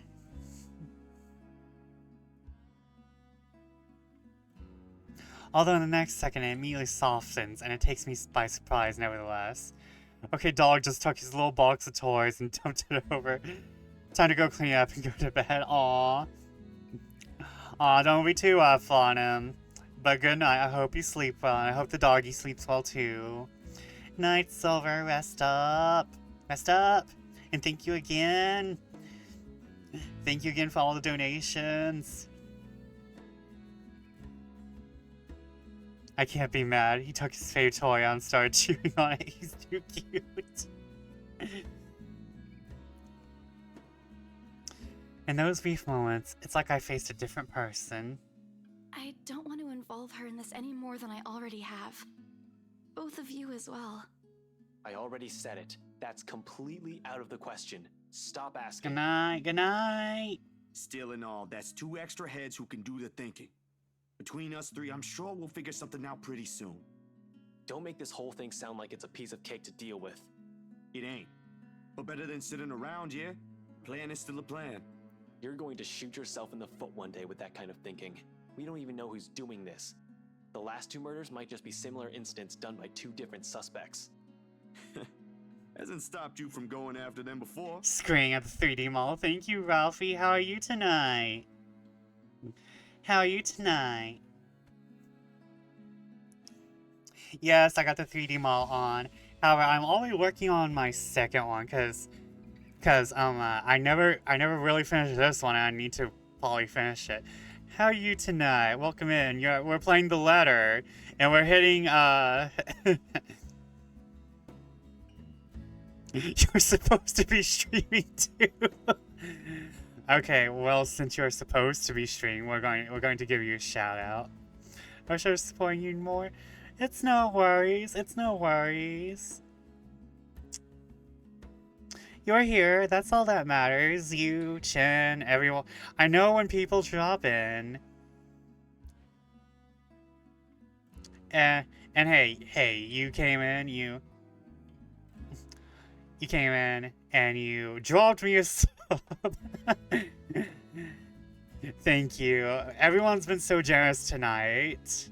I got like multiple Ko-Fis and bits, and just everyone tonight is so awesome.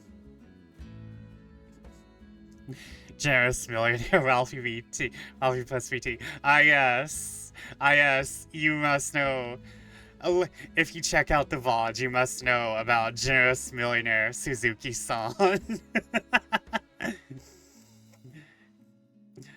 Our Japanese lessons have taught us about generous millionaire Suzuki-san.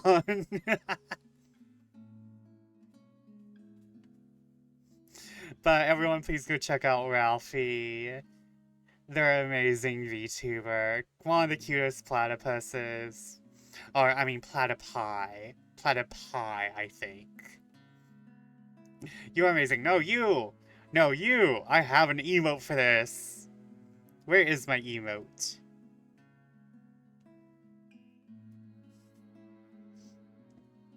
No, you! Platypuses is correct. Awesome.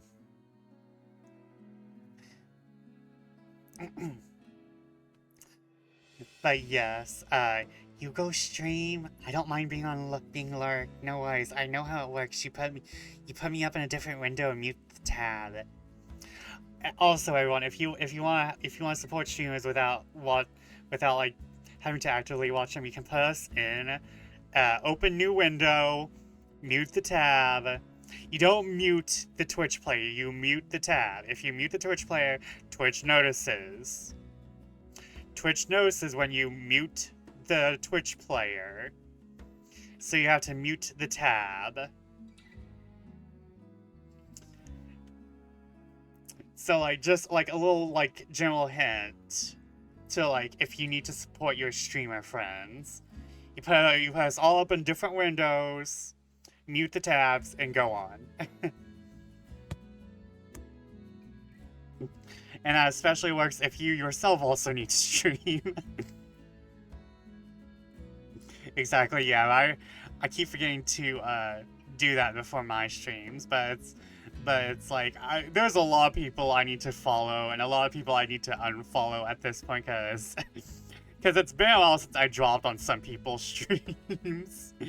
It's like, oh man, I kind of feel bad about this now. My follow list is too large. Remember that time when you... Okay, stop right there. There will be no retelling of that incident today, Z-Man. Oh wait, someone last night, one of their collaborators followed me. Nice. Or ever. Keep calling me Z-Man and maybe I followed them back, went to follow them on Twitter. Oh no. Oh no, I feel a butt coming on. I feel something about to happen.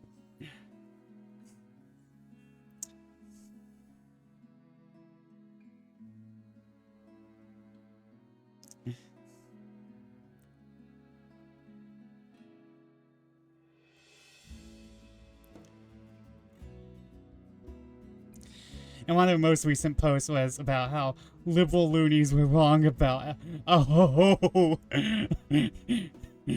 Immediate nope out of that.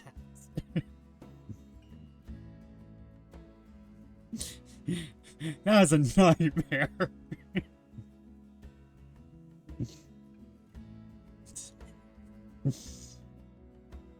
It's like, why did you follow me? I'm a they-them platypus.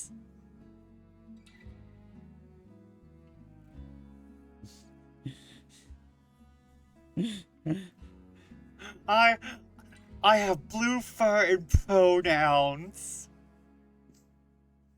On your case, I have purple fur and pronouns.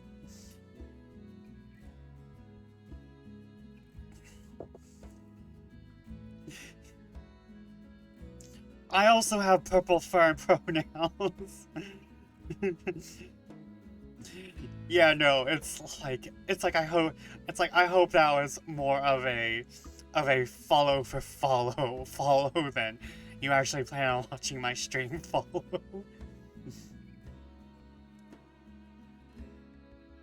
Also, this is the letter, by the way, Ralphie. since I've been talking about whenever I raid in on your stream.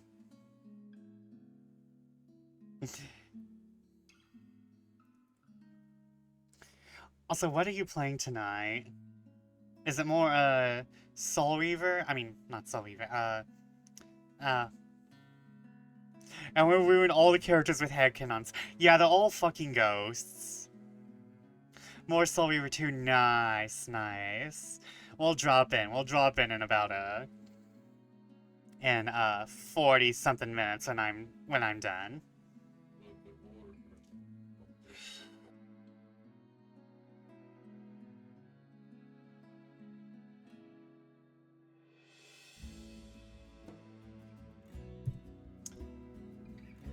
Sorry. Did anyone hear an extra voice? No one can fucking knock anymore, apparently.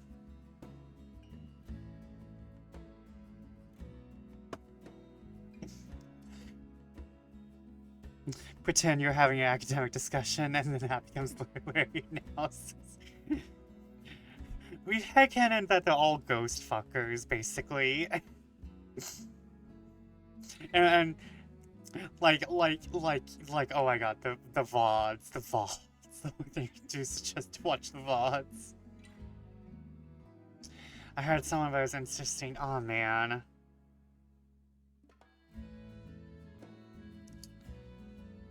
Okay, hold on. About 3 minutes 20 something. 3 minutes 25. 3 hours, 25.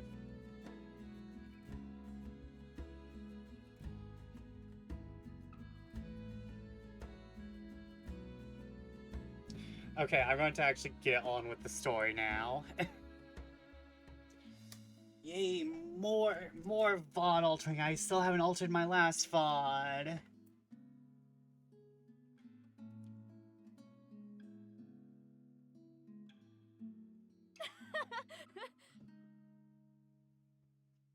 Though muffled by her hands, it rings light and easy against the thick tension in the room. Oh yeah, VODs. Those things I always forget to upload. Yeah. I have to delete. I have to start. I've just started deleting mine after I upload them because I just don't have the space, honestly. I just don't have the space, and that space can go to other things like anime or games.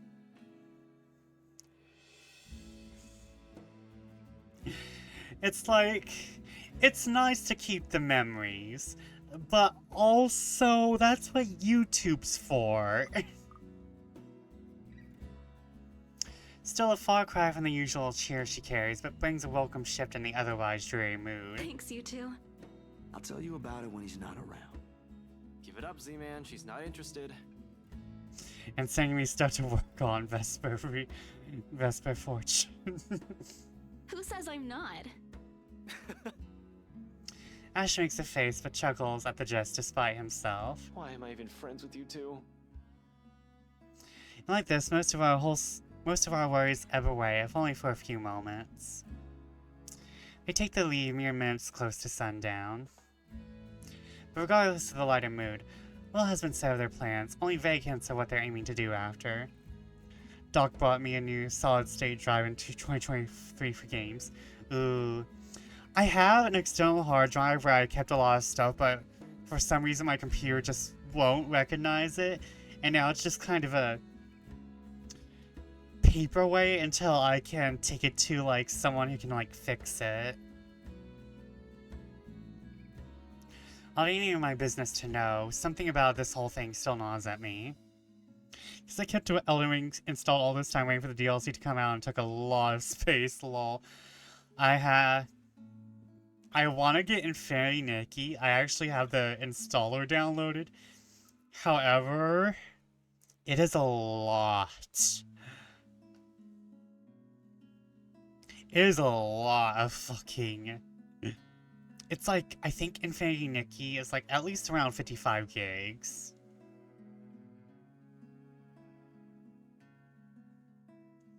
I ain't my business to know. Something about this whole thing still gnaws at me. A tiny passing thought urges me to do something as well. At this hour, the streets are once again busy with people heading home after a hard day's work. Little of the bustle matters to them as they step out to the crowded walkway, however. But yeah, I feel that. I cannot play Infinity Nikki. It will destroy my wallet. Yeah. What's funny is that I play FF14 as like my dress up game, but I have Style Savvy on my fucking hacked 3DS. I have 2 Style Savvy games on my hacked 3DS, and I haven't touched those since I beat them. I haven't touched them since I beat them. And meanwhile, I'm making mods in FF14 to have, like, elegant Gothic Lolita clothes. And it's like, wow, I'm fucked up.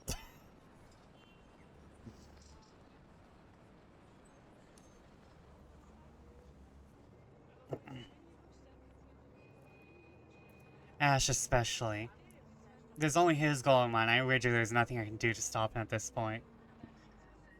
There's a lot of work to do in 14 than Style Savvy, and everyone knows Glam's are the real endgame. Yeah, I'm mostly doing vanilla mashups. I don't know how to use Blender, so it's like I'm just using vanilla mashups at the moment.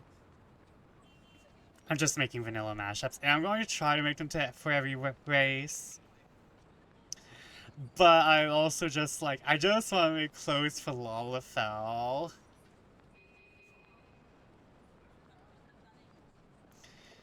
It's only his goal, and I wager there's nothing I can do to stop him at this point. He's probably decided on it long before they made the decision to drop by. Oh yeah, I don't care about the stats of the clothes. I need to look good. I don't care about the stats of the clothes. I need to look good. Despite this, Isabella lags behind. A red crease is back on her forehead as she watches Ash leave to get his car. Something wrong, Bella? No, actually, can you check on Becca for me after this?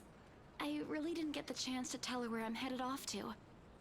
Tell her I'm okay, and no, just that.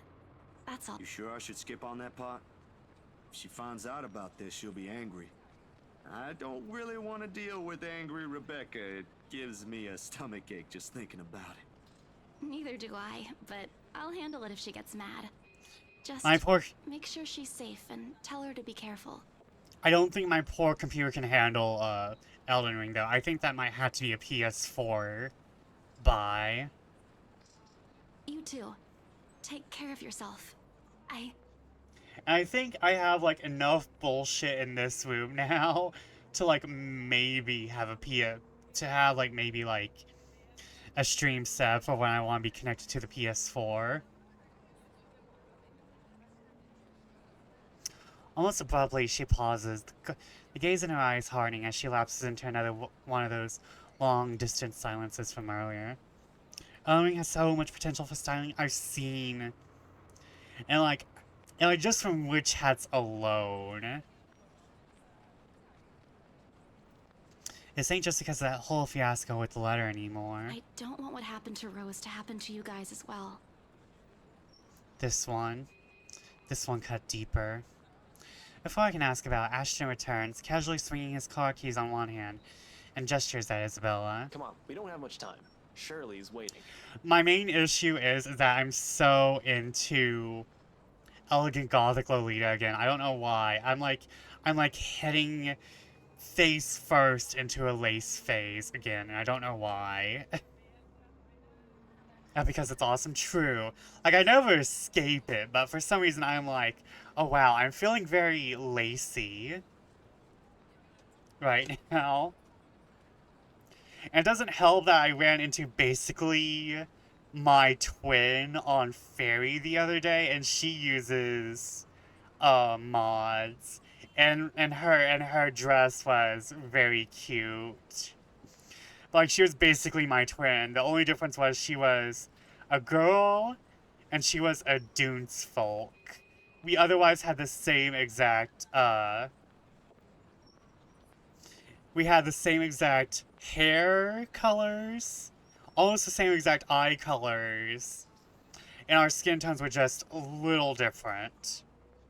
I will post, like, a picture later of us vanilla and her modded in the, Discord. Your Discord, not my Discord. Whose shirt? Oh, right. Oh, your car. 'Cause you're a heterosexual man who names everything after women. Don't answer that. I don't want to hear it, you huge dork. Says the person who gave her stuffed toys names. Batcat? Really? It's cute. Yours is just weird. I'll see you later, Zach. I can't believe this man's heterosexual. I can't believe this man's heterosexual. He looks like he's from Togano no Chi. This man looks like he's from a Nitro Plus Troll game. He looks like he's a bottom in a Nitro Plus Troll game.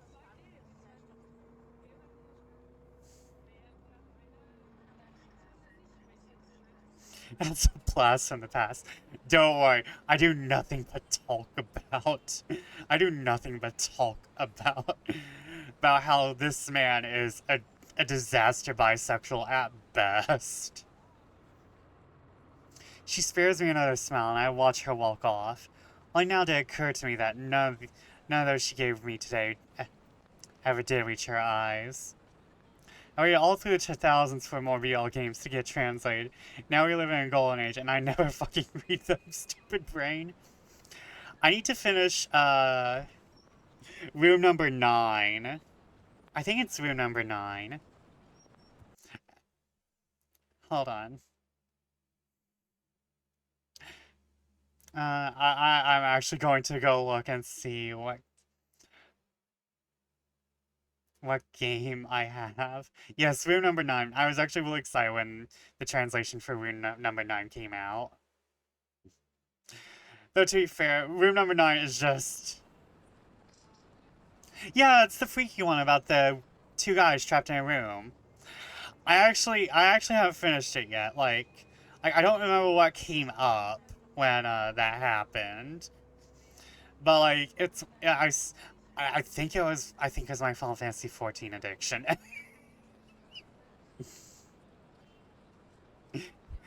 the plot was interesting though.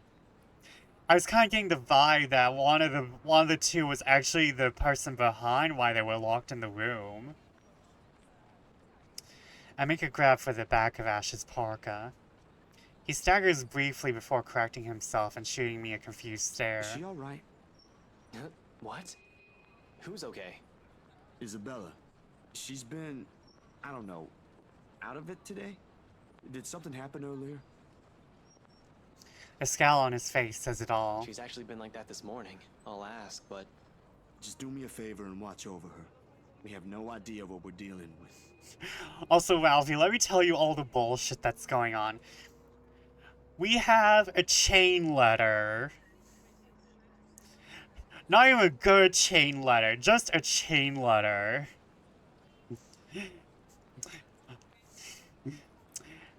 The ghost is a yurei from Japan. Is a Japanese yurei. Like a grudge girl kind of deal going on. The yurei is haunting not only a European mansion, but this European town.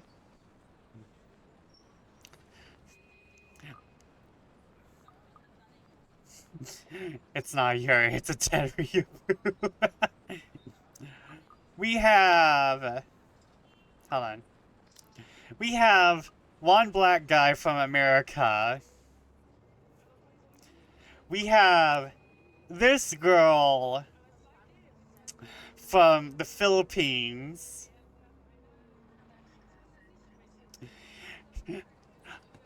I kind of feel like we're in a satire of horror at this point. I love his real normal build, the American guy. Yes, we're playing as Zach right now, actually.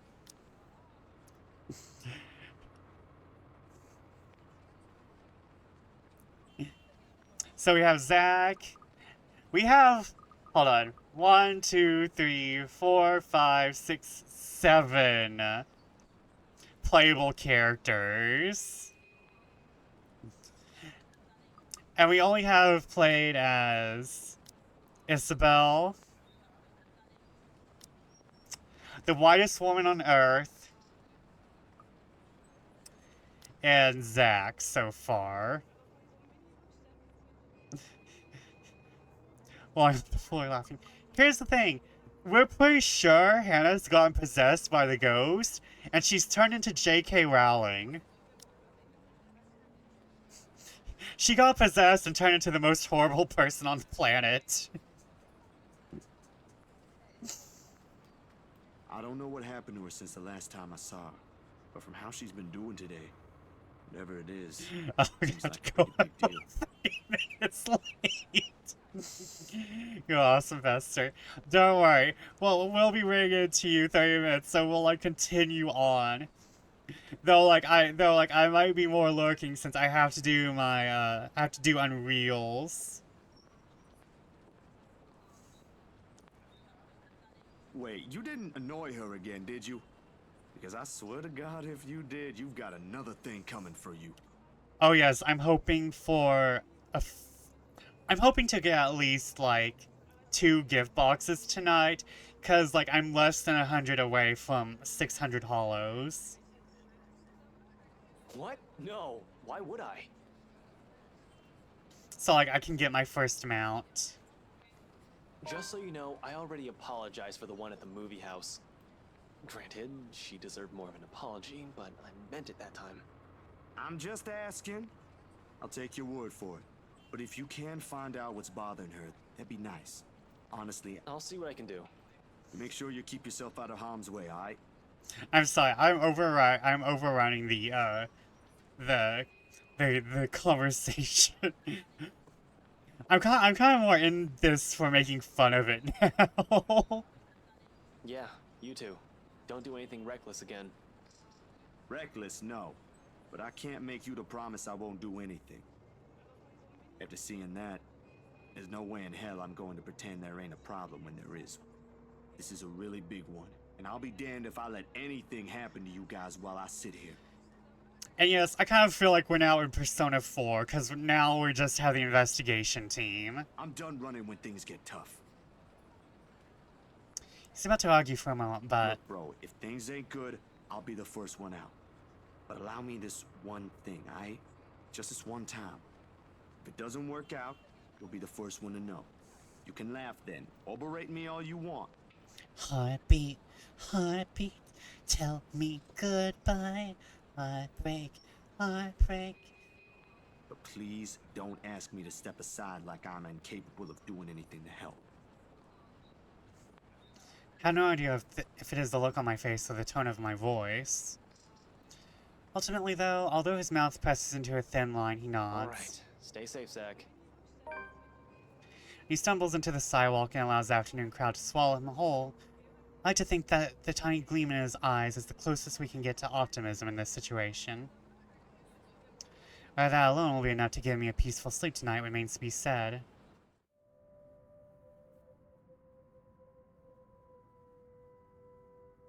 Okay, stretchies.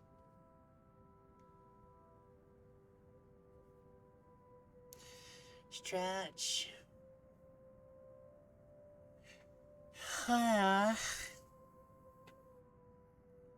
Night falls, and despite my best attempts, sleep continues to elude me.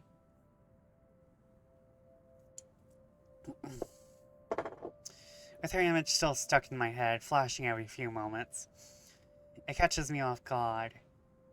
With Ma's lullaby still echoing in my ears, no longer the soft tune it once was. Also, thank you for the Tamagotchi. And the terrible gnawing at the pit of my stomach, it's no wonder I can't bring myself to drift off even for a little while. It's not as if there's a complete lack of things to do while waiting for sleep to come, if it ever will. Now, at 2:45 in the morning, I find myself cleaning my photography equipment for no other reason than to just pass time. Though, if I'm going to be honest, it is not the night terrors that are keeping me wide awake tonight, but the anxiety and the hope I'll hear from Ash or Isabella soon. And for what's perhaps the 42nd time, my eyes shift over to the end of the table where my phone lies still. Not heard from them since they left. They haven't promised to call, of course, but a small part of me wishes they would have the common sense at the very least. Oh, this empty space over here isn't suspicious at all. No, sir. Nothing's gonna happen in this empty space. Waiting is a tough game, and with the concern stretching out the minutes far longer than usual, it's impossible for more unpleasant thoughts to not enter my mind.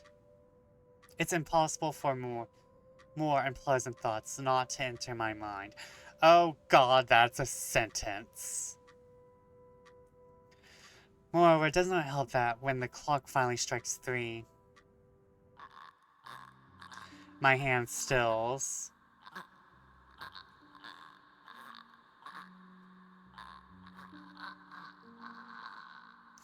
Oh, girly pop, you like to loom? Understandable.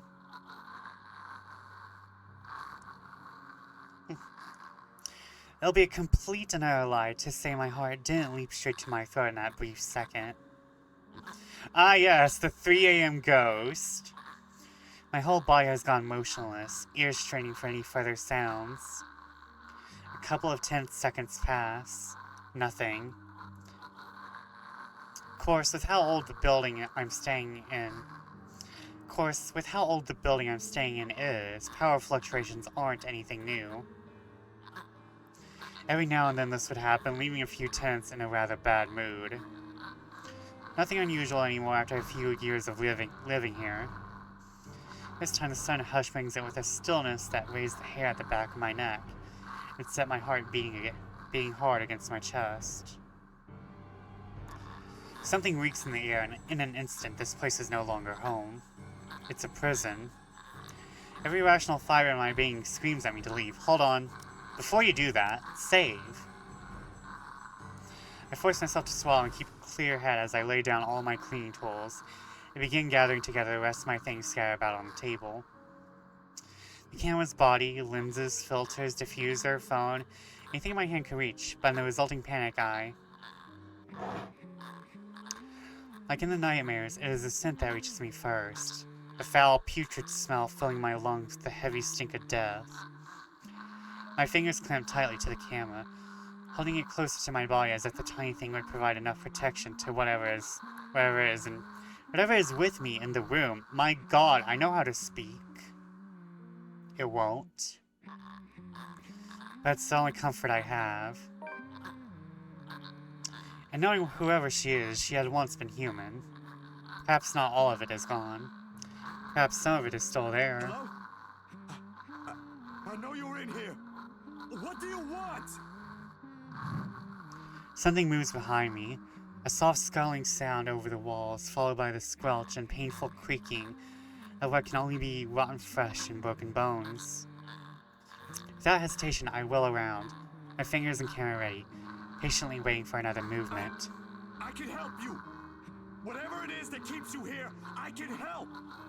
No, you can't. That's what the letter's for, ain't it?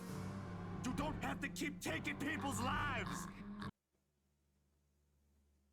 There's a brief moment of silence after, and for a short while, I think my pleas worked.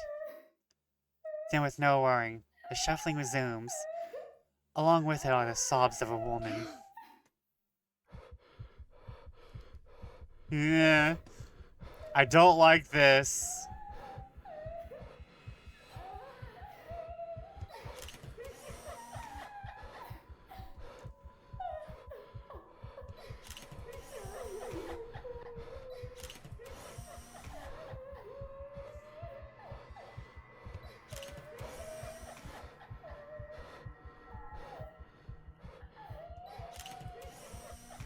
I hate this, I hate this, I hate this.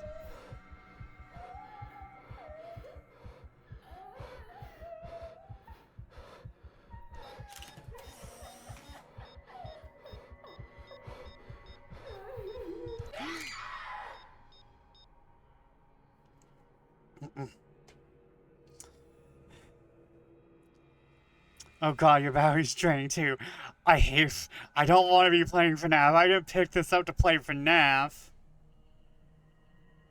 The light flashes fleetingly one last time, allowing me a glimpse of her grotesque, misshapen features, before I was once again lost in the darkness.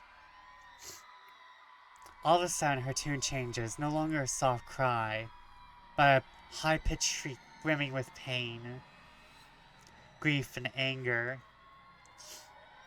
Every ounce of courage I've mustered flees from my body at the sound. Next thing I know, my hand is gripping the knob, and I'm wrenching the door open. Her wails follow me as I flee into the night.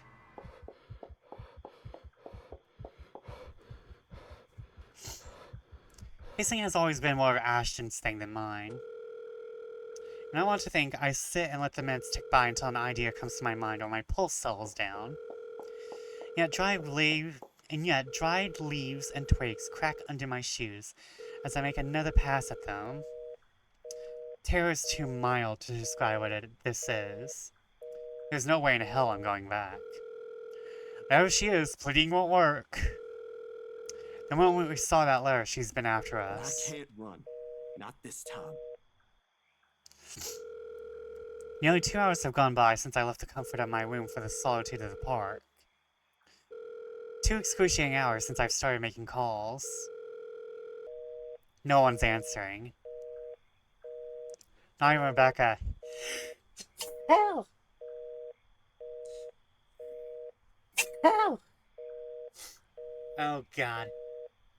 Oh no. I don't have tissues. No!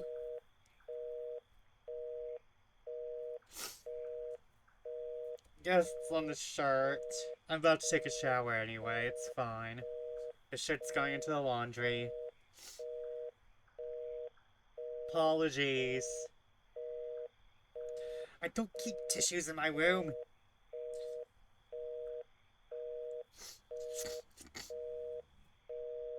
Oh, ugh.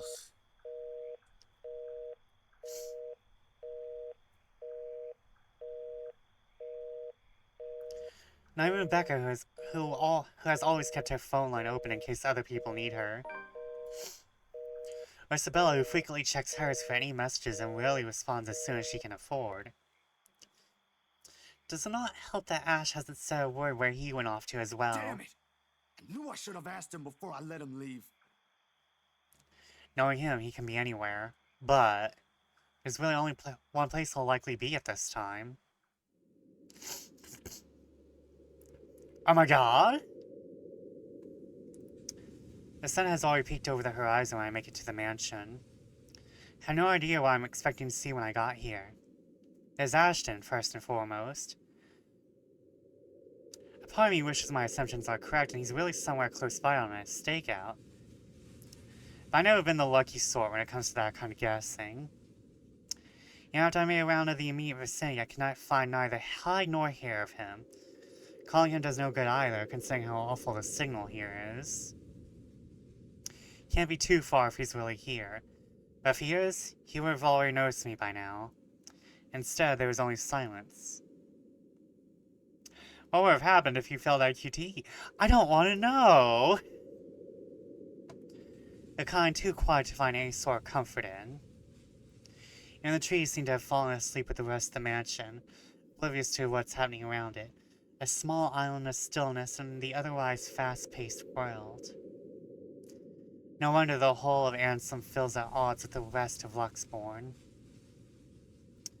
While the city is alive, growing every minute, breathing every second, and pulsating with the life, the village remains unmoving, unchanged. It's not surprising the legend still lives up to this day. Why she's still here, walking its hallowed halls. And beyond me, the mansion looms ominously. It looms boringly. But now ain't the time for fear. Even if Ash is not here, I've still got to let the lights know what I've seen, what's in their home. Whatever grievance Ash has with them, doesn't matter. There might be grounds for imprisonment, but they don't deserve brutal death at the hands of one malicious spirit. I'm sure Isabella would want the same thing. Head straight for their door without a second thought.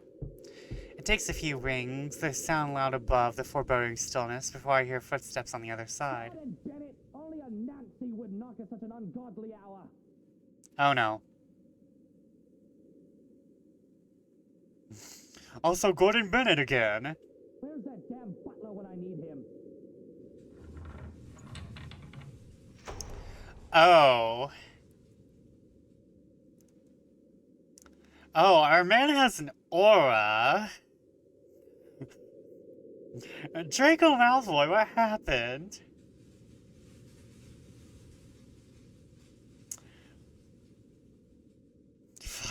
Plus 500 ore. It's over 9,000. I'm gonna save. For long, the door swings widely open with Mr. Luke Wright standing behind it. Seething would be a complete understatement to describe him. Like this, I've got no doubt why Ash would find him a suspect. Oh no, he's been possessed. I have no doubt about it. You? How the hell did you get in here?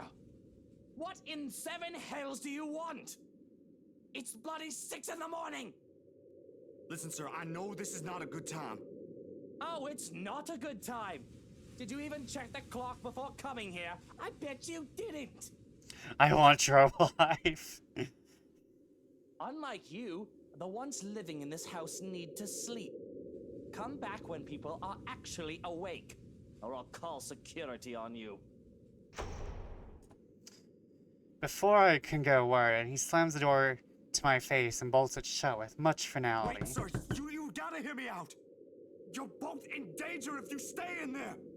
Have you seen the news lately? Everything's not a coincidence. Only silence answers me. Make me feel his missus right. Oh, who am I kidding? There are limits to how far a person will believe in you. Then again, I didn't believe Isabella when she warned us. And now I'm here desperately trying to save people, even if I'm aware it's completely out of my own capacity to do so. Is this what they call karma? If so, this is one horrible way of turning things around. Taking people's lives, playing with people's fears, making them feel useless. You're around, ain't you? You here? Inside this house? Are we not remembering that was her pictures that were changed? No, I think we remember. I don't think he thinks she's, like, possessed. He hasn't told her since she was possessed. Listening, watching, or whatever it is that you spirits do? What did they do to you? I can help you, you know? If it'll let you move on, I'll gladly do so. You don't have to kill anyone. Nothing. Don't even know who I'm talking to, or if a sane person is supposed to be doing that. Only thing I got after is a feeling of foolishness washing over me. Or perhaps this is just me losing my mind. Out of other options and any other ideas, I let my hand slap the door surface and fall listlessly to my sides. I don't think we're saving Luke, guys. I can go back to Luxborn. Try to find the others. Try to get out of this mess with them. Let them know how much in deep shit we all are. Both sound good. Either way, my loitering here ain't helping at all. Let the quietness calm me for a few more minutes before staying up and heading out to fetch my bike. It's quite a distance to Luxborn, but if I hurry, I'll reach in maybe. The rustling stops as soon as I turn around and strain my ears for any other movement around me. Yo, Ash, you there? No answer. If he was here, and I've just missed him earlier, already my feet are moving in search of him for a second time. It won't hurt to double check. Triple check, even. With how big the property is, he can be anywhere.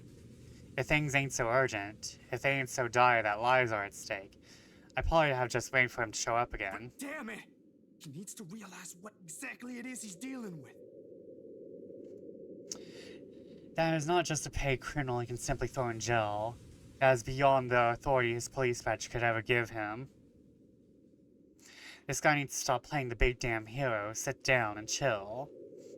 Throw a walk through the mansion window. My breathing comes in short, shallow gasps by the time I make it back to where I started. Still no sign of him, I'm beginning to think I'm just wasting my time here. But that is when I hear it. I recognize the melody in a heartbeat. Ma's favorite song. I listen for a while, trying to gauge exactly from the house it's coming from.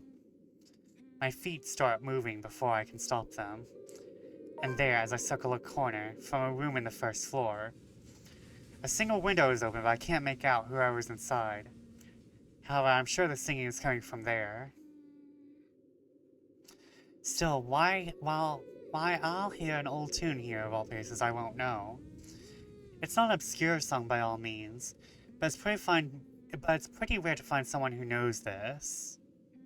And for some reason, death seems to follow this song around.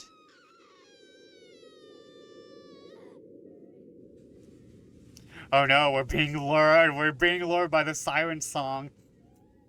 Panic lodges itself at the base of my throat at once. Whoever's humming might be. I don't want to be the pessimist now, but on the off chance that it is Miss Wright. Shit. I shouldn't just barge in there. I can put myself in danger before I can save anyone. Ash will tell me so in the exact same words.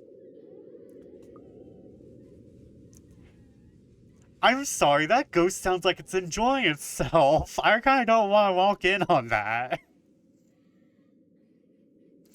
Might write me a dissertation on why it's a bad idea if he ain't so lazy. But damn it, damn it, damn it, god damn it. Someone could be in danger. Oh no. No, no, no. We haven't made one stupid mistake. We're looking for Ash.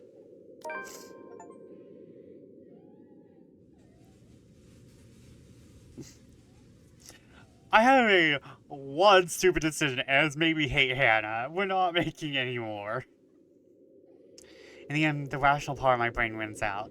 The half that I spent too much time around Ash. It's right though, the reasonable part. If I do force my way in and find something unpleasant, how am I going to fight back? With my camera? Oh, we have ads. We have ads.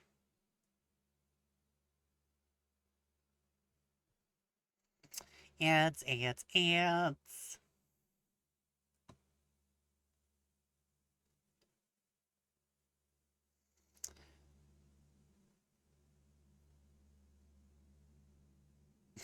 Hold on, I actually need to check and see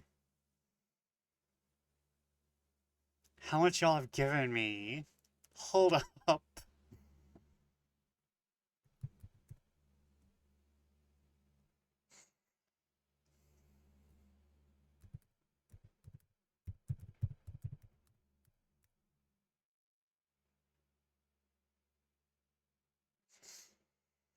Da, da, da. Oh shit.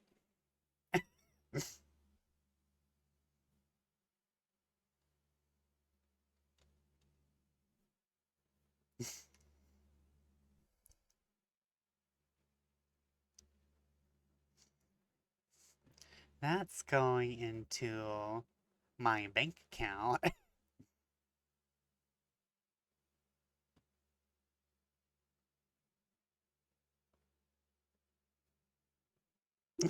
That's going into my bank account.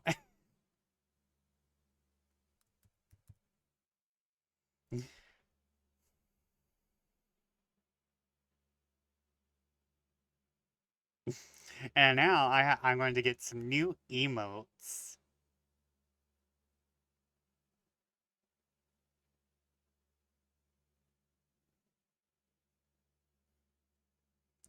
Use it wisely. Yeah, just yeah,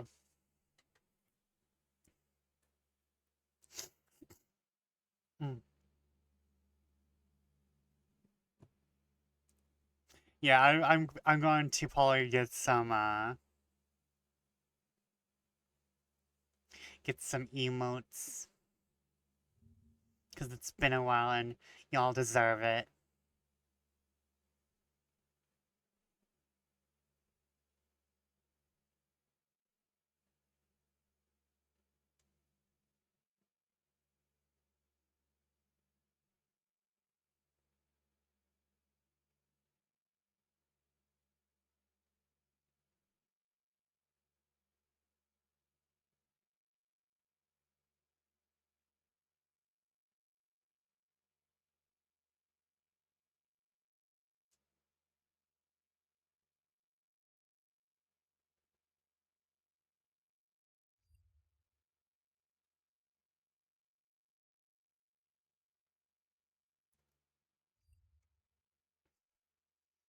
I'm sorry, I went quiet. We're going to get through this little part and then we're going to go raid and chill. No matter where you look at, that's simply asking for a painful I death. have a better chance if I find Ash. What is he snooping about? I'm sorry, that ghost sounds like it's moaning. Perhaps I should try the forest, make a round farther into the gardens. Not a sound plan, but it's better than nothing. The woman's soft sobs have subsided now by some means. Almost inaudible, to the point where I'm wondering if I truly heard what I heard. Didn't get to dwell on it much though, cause right in that moment my phone rings. The sharp notes cutting, piercing through the thick quietude. I clamp a hand over it, pressing the button before the speakers are close to my ear. Yeah, like she was doing a siren song. Are you? I only caught the tail end of the person's greeting on the other side, but I know the voice well enough. Ah, shit, Ashton, what have you done? What was that, Ash? Could you repeat that? Signal shitty here. I asked, where are you? Hell, Zach, I've been calling your number for a good 20 minutes now. What kind of shithole did you get into? Good morning to you, too. I should be asking you that question. I've been looking all over the mansion for you. I thought you'd be... What mansion? Do I really need to answer that? Why are you even... No, wait. Just get your ass here at Isabella's place, and hurry. I shift my gaze into the mansion, specifically at the window I heard the cries from. There's nothing of it now, not even echoes. How urgent is this? Pressing enough for you to stop asking questions and get yourself here. Please, Zach. That gives me a pause. It's a rare thing for him to take on that tone. I'll be there in a few. An hour or two tops. Thanks. I'll see you. I rush back to my bike as soon as the call ends. Without another look, I leave the mansion along with its haunting melodies and grim echoes behind. There are more important things than my own curiosity and impulses. You're just gonna leave us there?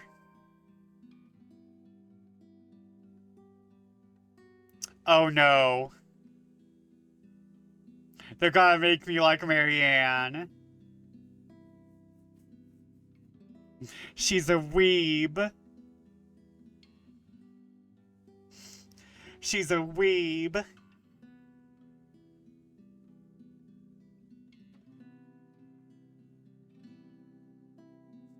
Like, one could, like, make the argument that that is a painting of her. However, also look at her computer. That all can't be her. Girly Pop has waifus. But let's save. And quit. Let me save again, hold on. Alright, thank you all for joining me. I know Silver and RX are asleep, but thank you both if you watch the VOD. Also, thank you, YouTube VOD watchers. I know you're there. Thank you, thank you. Thank you. But we know who we're rating. I just need to make sure that they're actually up online now.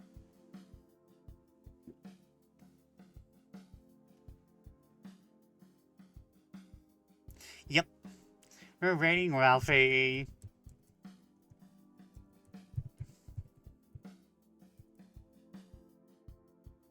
Yep. Come on. Watch. Watch, you silly thing. Oh, I have to get through ads. But thank y'all for joining. I had a fun time tonight. I'm sorry not to take this story seriously. I'm just like looking at it, I'm like, what the fuck are all these holes here? What the fuck are all these holes here doing? I'm just like, what the hell is going on?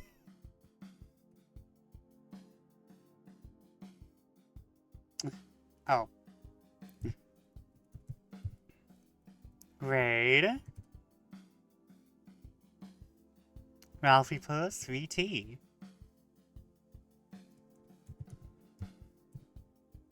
I swear I put that in.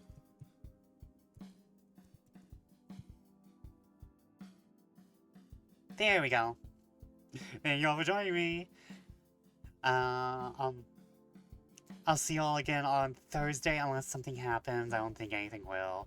We'll be playing at Afterplace, I think. We'll be finishing up Afterplace. And then Saturday will be where the fuck. But good night, good fortune, and see you when I see you. Goodbye.